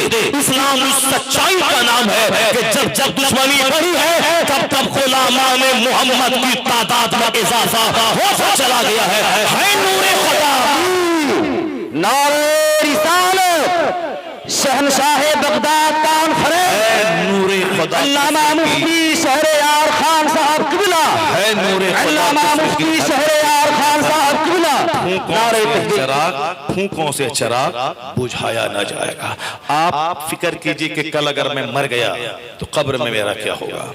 अपनी फिक्र कीजिए कि मेरे पास करोड़ों गुनाह हैं, नेकियां हैं 5, वो भी बदनीयती के शिकार हैं, नाम नमूद, शोहरत, वाहवाही। ये बताए कि एक नेकी नहीं है तो आपका क्या बनेगा, कल क़यामत में क्या बनेगा आपका।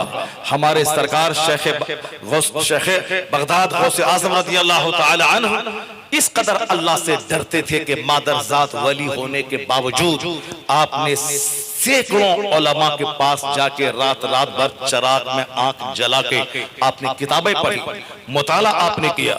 जबकि आप मादरजात वली थे, पैदा होने के बाद माँ की गोद ही में आपने रमजान के सारे रोजे रखा और आपके रोजे कोई छूटे नहीं। पैदा होने के बाद ही उसको पढ़ने की क्या जरूरत थी, 100 मौलाना के पास जाने की क्या जरूरत थी। हाफिज, कारी, मौलाना, मुफ्ती सब बन गए। उसके बाद 25 साल तक किसरा के जंगलात और पहाड़ों में जाके वो इबादत मुजाहिदा रियाजत की। गौसे पाक खुद फरमाते हैं, मैं 25 साल तक जंगल के पत्तों को खाता रहा, जब भूख लगती गिरी पड़ी सब्जी को खा लेता।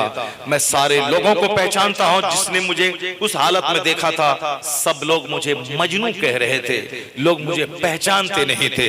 मौलाना, मुफ्ती, हाफिज, कारी, आलिम सब बनने के बाद 25 साल तक दरियाओं और सहराओं में जाके आपने इबादत की, आपने रियासत की, आपने मुजाहिदा किया। चूंकि बगदाद में हर तरफ जहालत का दबदबा था, बादशाह के घर में बदकारियां थी, उलमा के यहाँ मक्कारियां थी, सदारत की कुर्सी के लिए जंग थी, पीराने कबार लोग अपनी खानकाहों को खाने पीने का जरिया बना लिया था। ऐसे में इस्लाम बचाना, ऐसे में इस्लाम को जिंदगी देना कितना बड़ा मुश्किल काम था। उसके लिए जबरदस्त इल्म की जरूरत थी ताकि बड़े बड़े उलमा का और बड़े बड़े फसीहों का मुकाबला किया जा सके। और एक तरफ जहां बादशाह से लेके वजीर तक सारे लोग गुनाहों के आदी हो चुके थे, उन गुनाहों को मिटाना, आलिमों को दुरुस्त करना, खानकाहों की बदअमली को दुरुस्त करना, उसके लिए जबरदस्त रूहानी ताकत का ताजदार होना जरूरी था। चूंकि रूहानी तौर पर भी इस्लाम को जिंदा करना था और जाहिरी तौर पर भी इस्लाम को जिंदगी देनी थी। बज़ाहिर इस्लाम जैसे मिट चुका हो, मुर्दा हो चुका हो। जब एक एक बादशाहों के घर में 300 लौंडियां नाच रही हो, मौलाना सदारत की कुर्सी के लिए महफिल ही में एक दूसरे से कुश्ती लड़ने लगते हो, उस वक्त इस्लाम का बचाना कितना मुश्किल काम था। बादशाह के बाजू में बैठना, बादशाह की नाक का बाल बनना और दूसरे मौलाना को डुमरलाइज करके बादशाहों की नजरों में गिरा देना, ये गंदी सोच उस जमाने में पैदा हुई थी। मौलाना में बदअमली, पीरों में बदअमली, बादशाहों में बदअमली, तो उस बदअमली को दूर करने के लिए जबरदस्त इल्म की जरूरत थी ताकि उनकी फसाहत के सामने कोई आलिम खड़ा ना हो सके, इल्मी धमक के सामने सबका सीना फट जाए। इसलिए गौसे आजम मादरजात वली होने के बावजूद सैकड़ों उलमा के पास जाके आपने मेहनत करके वो इल्म हासिल किया। अपने जमाने में पूरी दुनिया में सबसे बड़े आलिम आप बन गए।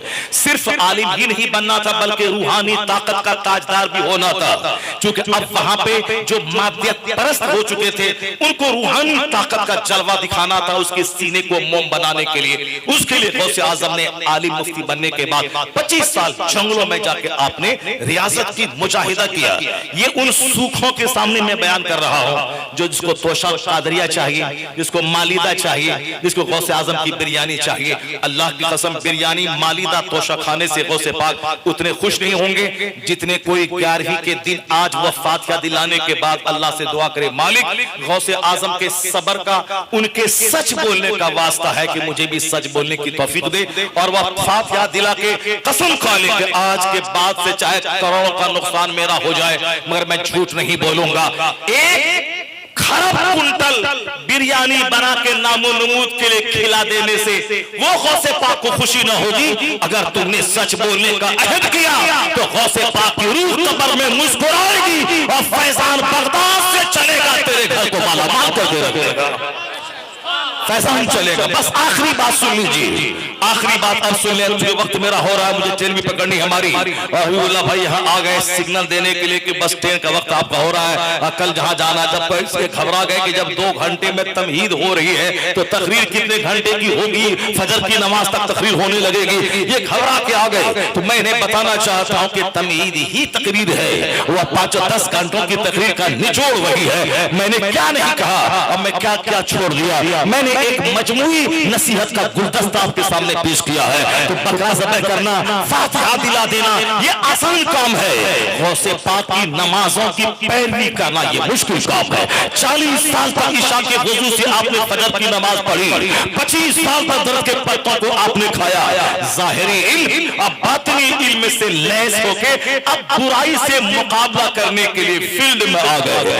मैदान में अकेले अल्लाह अल्लाह करना खुद जन्नत जाने का जरिया है, मगर करोड़ों आदमी को जन्नत लेके जाना ये उससे बड़ा काम है। इसलिए पहाड़ों की गुफाओं पे बैठ के 1 करोड़ बार कलमा पढ़ने वाला ये भी बहुत बड़ा काम है। जन्नत वो अकेले जाएगा, लेकिन मौलाना जो जुमा के दिन हराम और हलाल बताता है, जो सीरत के जलसों में बताता है और दरसगाहों में बैठकर बच्चों को पढ़ाता है, इनका ये काम अम्र बिल मारूफ करना, बुराई से रोकना, 50 करोड़ कलमा पढ़ने से बेहतर है, क्योंकि वहां पढ़ने में उनका अपना जाती फायदा है, वो जन्नती होगा और इनके दीन समझाने में लाखों आदमी के जन्नत जाने का रास्ता साफ हो जाएगा। इसलिए गौसे आजम 25 साल मुजाहिदा करके और कई 41 साल तक इल्म हासिल करने के बाद गौसे आजम फील्ड में आ गए। अब दीन का काम करना है। उन्होंने मस्जिद को संभाला, नमाज पढ़ाने लगे, जुमा का किताब शुरू किया। उन्होंने हफ्ते में 2 बार ईदगाह में मिंबर बिछता था, आप किताब करते थे। पहले 4 लोग बैठते थे, 40 लोग बैठते थे, 400 लोग बैठते थे, 70,000 का मजमा होने लगा। खिताब के जरिए आपने दीन सिखाया, आपने फजर से लेकर ज़ोहर तक बच्चों को इल्म सिखाना शुरू किया। कहते हैं दरस्तुल इल्म हत्ता सुरतु कुतबा, मैं पढ़ाता रहा यहाँ तक कि मैं कुतुब हो गया। रात भर ऐशा के वजू से फजर की नमाज और दिन में फजर से लेकर ज़ोहर तक बच्चों को किताब पढ़ाना और दोपहर में सुन्नत समझ के थोड़ा सा कैलूला कर लेना, उसके बाद जागने के बाद फिर दर्स देना। मदरसा मर चुका था, गौसे आजम ने उसको जिंदगी दे दी। खिताबत का मैदान मर चुका था, गौसे आजम ने 70,000 को एडजस्ट करके खिताबत के मैदान को जिंदगी दे दी। 400 मौलाना गौसे पाक की तकरीर में सामने बैठते थे, गौसे पाक की तकरीर को नोट करते थे। 1000 किलोमीटर दूरी पे कोई वली पहाड़ की गुफाओं में वो गौसे आजम की तकरीर वहां सुनता था। अगर 10 दिन के बाद वो बगदाद आता, वो 400 उलमा में से किसी की डायरी से अपना नोट को मिलाता था, एक लफ्ज का फर्क नहीं पड़ता था। सामने वाला बंदा बगैर माइक के जैसे सुनता था, वैसे 70,000 के आखिरी सब जो होता वो ऐसी साफ आवाज गौसे पाक की सुना करता था। तकरीरों से दिल जिंदा होता था, कई लाश महफिल से निकलती थी। तो मदरसा को जिंदगी दे दी, खानका के पीरों को चाश इशराक अवाबिन पढ़ने का आदि बना दिया। जो आज जिस तरह से खानकाहों का हाल है, इससे बुरा हाल हो चुका था। खाना पीना, मुरीदों की दौलतों को निचोड़ के रात भर ऐश की नींद लेना। गौसे आजम ने खानकाहों में तहज्जुद दाखिल किया, अल्लाह का खौफ दाखिल किया, उलमा के दिल में अल्लाह का का डर भी खाया, कोई हाथ चूमे ना चूमे, सदारत की कुर्सी मिले ना मिले, मुस्तफा और अल्लाह को खुश करने के लिए पीर का काम करते रहना है। आलिमों को नेक बनाया, पीरों को नेक बनाया, बादशाहों को जो शराब और शबाब के जाम छनकते थे, बादशाहों के घर में तहज्जुद दाखिल किया, अल्लाह का डर दाखिल किया। यहाँ तक कि बादशाह ने आपके पास एक बार वो साहब सोने चांदी की पोटली तोहफे में भेजी, आपने कहा मैं नहीं लेता, कहा हुजूर तुम कबूल कर रहे, हलाल माल है। आपने निचोड़ा तो सोने के सिक्के से खून बहने लगा, कहा तुम गरीबों का खून चूस कर मेरे पास तोहफा देने आए हो। बादशाह का सीना हिल गया, कहते हैं गौस अगर मेरी ज़बान पे शरीयत की लगाम न होती, मैं इस खून को वहां तक बहने के लिए छोड़ देता जिसका तुमने माले नाहक खा के तोहफा मेरे घर में भेजा है। एक तरफ इल्म का दरिया बहाया, सारे मौलाना को बदन में खुजली पैदा हो गई। ये बादशाह इनका हाथ चूम रहा है, पूरी दुनिया का शोहरा हो रहा है। 100 मौलवी 100 सवाल छाट के आया महफिल में, ऐसा सवाल करेंगे कि गौसे पाक जवाब नहीं दे पाएंगे। और बादशाह की नजर में इसको गिराना है, डिमोरलाइज करना है। ये 25 साल दरियाओं में जो जंगल का पत्ता खा के आया था किस काम के लिए, और ये जो 40 साल तक इल्म हासिल किया था किस काम के लिए। गौसे आजम ज़ाहिरी और बातिनी दोनों उलूम से लैस होकर आए। उसके बाद जब सारे मौलवी महफिल में बैठकर आपको डिमोरलाइज करने, बादशाह की नजर में गिराने का प्लान बनाया, तो आपने को खबर दी गई कि बाहर 100 उलमा आए हैं। आप अंदर से बाहर निकले, एक नजर सब पर उठा के देखा, सारे मौलाना अपने गरीबान फाड़ने लगे, सब सर के बाल नोचने लगे, सब जमीन में लौटने लगे, सब बेहोश होने लगे। क्यों? ये बेहोश इसलिए नहीं थे कि आपका चेहरे की हैबत देखकर, जो सवाल याद करके आया था सारा सवाल सब भूल चुके थे, उनके सीने से सारा लफ्ज मिट चुका था। जब इल्म में मिटा तो सारे के सारे गरीबान फाड़ने लगे, सर के बाल नोचने लगे। बहुत देर तक नोचता रहा, कूदता रहा, नाचता रहा, अपने इल्म के खत्म होने पे मातम करता रहा। गौसे आज़म ने फिर एक एक को अपने सीने से लगाते थे और कहते थे तुम्हारा सवाल ये है, उसका जवाब ये है, तुम्हारा सवाल ये है, उसका जवाब ये है, तुम्हारा सवाल ये है, उसका जवाब ये है, तुम्हारा सवाल ये है, उसका जवाब ये है। 100 मौलाना को करीब बुलाया, सबका सवाल भी बताया, सबका जवाब भी बताया, और सबके रोने की वजह से सबका इल्म भी वापस सीने में हो गया। सब उसके बाद गौसे पाक के मुरीद और खादिम बनके वहां से चले गए। बादशाह करामत देख के थर्रा गया, यहाँ तक एक छिपकली अगर आप आंख उठा के देखते हैं तो टुकड़ों में पड़ जाती थी। मरी हुई एक ज़बह की हुई मुर्गी के सारे हिस्सों को जमा करना, फूंक मारना, जिंदा हो जाना, यहाँ तक कि करामतों का जब ज़ुहूर होना शुरू किया, हजारों लोगों ने ईमान लाया, लाखों ईसाई यहूदी नसरानी 500 से ज्यादा यहूदी नसरानी कलमा पढ़ के मोमिन बने, लाखों चोट के फांसी वो सब के सब वली कामिल बन के नेक बन गए। जब दीन जिंदा हुआ तो गौसे पाक का नाम अब्दुल कादिर है, मगर लोग मुहीउद्दीन कहते हैं, अब्दुल कादिर से लोग कम जानते हैं। कहते हैं गौसे पाक के मैं रास्ते से आ रहा था, एक दुबला पतला इंसान लेता हुआ था, बोला अब्दुल कादिर मुझे उठाओ, मैंने उंगली पकड़ी, वो उठ गया और चेहरे पे गोश्त भर गया, बदन में ताकत आ गई, मोटा ताजा हो गया। कहा तुमने पहचाना कि मैं कौन हूँ? अब्दुल कादिर जिलानी कहते नहीं पहचाना। कहा मैं तेरे नाना का दीन दीने इस्लाम हूँ, लोगों ने मुझे बीमार कर दिया था, अब्दुल कादिर तुमने मेरा मुझको सहारा देकर तवाना कर दिया, तुमने जिंदा कर दिया। कहते हैं जब बगदाद की मस्जिद पहुंचा तो देखा चारों तरफ से लोग दौड़ते हुए आए और कहने लगे अब्दुल कादिर अस्सलामु अलैकुम या मुहिउद्दीन, एक दीन के जिंदा करने वाले आपको सलाम। कहते हैं पहली बार लोगों ने मुहिउद्दीन मुझको कहा। अब अब्दुल कादिर लोग कम जानते हैं, मुहिउद्दीन ज्यादा जानते हैं। गौसे आजम किसी बंद कमरे में इबादत करने वाले वली का नाम नहीं है, वो मैदान में आकर खिताब करने वाले, इल्म सिखाने वाले, लोगों के सीने का संग छुड़ाने वाले वली का नाम है। गौसे आजम ने दीन जिंदा किया, अल्लाह ने उसे बगदाद से उठाया और शोहरत के उस आसमान पे पहुंचा दिया कि जहां जहां इस्लाम है अब्दुल कादिर जिलानी का नाम है। जो Allah gives him name, Allah gives him fame, Allah gives him popularity। जो इस्लाम के लिए अपना जीवन डिवोट कर देता है, अल्लाह उसको शोहरत देता है, मशहूरियत देता है। जो सिर्फ जीता है माल मता के लिए, सिर्फ जीता है मकान के लिए, सिर्फ जीता है बच्चों के लिए, उनका बच्चा भी उसे भूल जाता है, उनकी कब्र का निशान भूल जाता है। लेकिन जो जीता है इस्लाम के लिए, जो मरता है इस्लाम के लिए, जो जीता है अल्लाह के लिए, उनके इंतकाल के लिए 800 साल हो गए, अभी कई करोड़ कादरी गुलाम है जो गौसे पाक का गुलाम है। यह दलील है जो अपने लिए जिएगा उसका बच्चा भी भूल जाएगा, जो रब के लिए जिएगा अल्लाह करोड़ों रहमत अता कर देगा।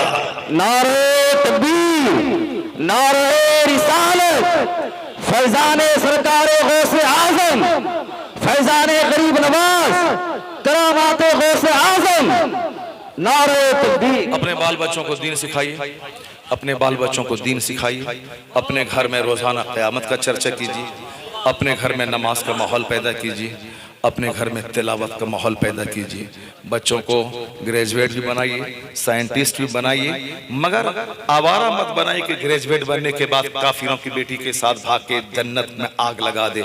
इस कदर खुट्टी में इश्क रसूल पिला दीजिए ताकि डीएम के दफ्तर में भी बैठे तो बोले डीएम बाद में हो, गुलाम मुस्तफ़ा पहले हो, ताकि उसका दीन भी बचे, ईमान भी बचे, बज़ाहिर तौर पर वो अपने मुल्क और अपने मिल्लत की खिदमत करके इज्जत की रोजी भी हासिल करे। इस तरह से बुजुर्गों के नाम से आदमी को जीने में प्रेरणा मिलती है, मोटिवेशन मिलता है, हौसला मिलता है। मैंने आज अपनी पूरी तकरीर का उन्वान अल्लाह का डर, आखिरत की तैयारी, इसको मैं दे सकता हूँ। बातें बहुत सारी और हैं जो बीच बीच में कहीं कहीं बात चली गई और जो मेन बातें हैं छूट गई। वो जो हदीस 7 में सुनाने वाला था वो हदीस तो रह गई। 7 कौन खुश नसीब है जो क़यामत के दिन अल्लाह के अर्श के साए में रहेगा? कौन खुश नसीब है? 7 पे तबसरा करूँगा तो हबीबुल्लाह भाई परेशान हो जाएंगे कि आपके कल की तकरीर भी छूट जाएगी मुज़फ्फरपुर वाली, इसलिए से आप उस 7 की तशरीह में नहीं करूँगा। अलबत्ता उस 7 में से एक खुश नसीब का नाम सुन लीजिए, जरा जोर से बोलिए सुभान अल्लाह, हाथ उठा के बोले ला इलाहा इल्लल्लाह। अपने घर में बाल बच्चों और अपने घर में बच्चों के सामने इस हदीस पाक को बयान कीजिए और वो 7 में से एक बोलता हूँ, बाकी 6 के बारे में अपनी मस्जिद के इमाम के पास जाइएगा, उनसे कहिएगा कि बुखारी शरीफ की वो हदीस सुनाओ, कौन 7 खुश नसीब हैं। एक तो मौलाना साहब बोले, बाकी वो 6 तुम बुखारी देख करके बताओ हमको। अगर शौक पैदा होगा तो जाइएगा, नहीं शौक पैदा होगा तो 12 घंटे दुकान में टका गिनिएगा और टका गिनते गिनते मर जाइएगा। फिर वही 2 गज जमीन कब्र में जाइएगा, वहाँ न टका, न सोना, न चांदी, न मॉल, न मेडिकल, न साहब हेमंत सोरेन का झोला ढोना काम आएगा, कुछ नहीं। वहां वही जो अल्लाह अल्लाह करेंगे, नमाज पढ़ेंगे, वही काम आएगा। सुभान अल्लाह। तो अब वो खुश नसीब अर्श इलाही का साया जिसको नसीब होगा, वह 7 में से एक खुश नसीब वो है। हुजूर कहते हैं कि रजुलुन दाअत हो इमराअतुन ज़ातु मनसबिय्य व जमाल क़ाल इन्नी अख़ाफुल्लाह। बुराई बेहयाई के इस माहौल में मुस्तफा कहते हैं वो नौजवान मर्द जिसको तवाइफ नहीं, ऊंचे खानदान की, हुस्नो जमाल की मलका, मालदार घर की, इज्जतदार घराने की खूबसूरत औरत अगर किसी मर्द को दावते ज़िना दे और ये मर्द बोले इन्नी अख़ाफुल्लाह, मैं अल्लाह से डरता हूं, मैं ऐसा काम नहीं करूंगा, क्योंकि ये काम मुश्किल है, करोड़ों में कोई कर सकता है। जब करोड़ों में कोई करेगा तो अल्लाह उस नौजवान को अपने अर्श का साया नसीब फरमाएगा। वो खुश नसीब जिस जवान को तवाइफ नहीं, ऊंचे खानदान की खूबसूरत औरत अगर उसको दावते ज़िना दे, ये बोले नहीं मैं अल्लाह से डरता हूं, मैं ऐसा नहीं करूंगा। अगर अपने आप को बचा लिया उस गुनाह से तो हुजूर कहते हैं जिस दिन कोई साया सिवाय अर्श इलाही के न होगा, अल्लाह उस खुशनसीब नौजवान को अपने अर्श का साया नसीब करेगा। अल्लाह तबारक व तआला सारे नौजवानों को निगाहों में हया अता फरमाए, सीनों से गंदे गुनाहों के गंदे ख्यालात को दूर फरमाए। अल्लाह ताला हम सबों की आंखों की हिफाजत करने की तौफीक अता फरमाए, अपनी शर्मगाहों की हिफाजत की तौफीक अता फरमाए। ज़िना, शराब, सूद जैसी लानतों से मुस्लिम सोसाइटी को अल्लाह ताला पाक फरमाए। आमीन। व आखिरु दाअवाना अल्हम्दुलिल्लाहि रब्बिल आलमीन। मुस्तफ़ा जाने रहमत पे ला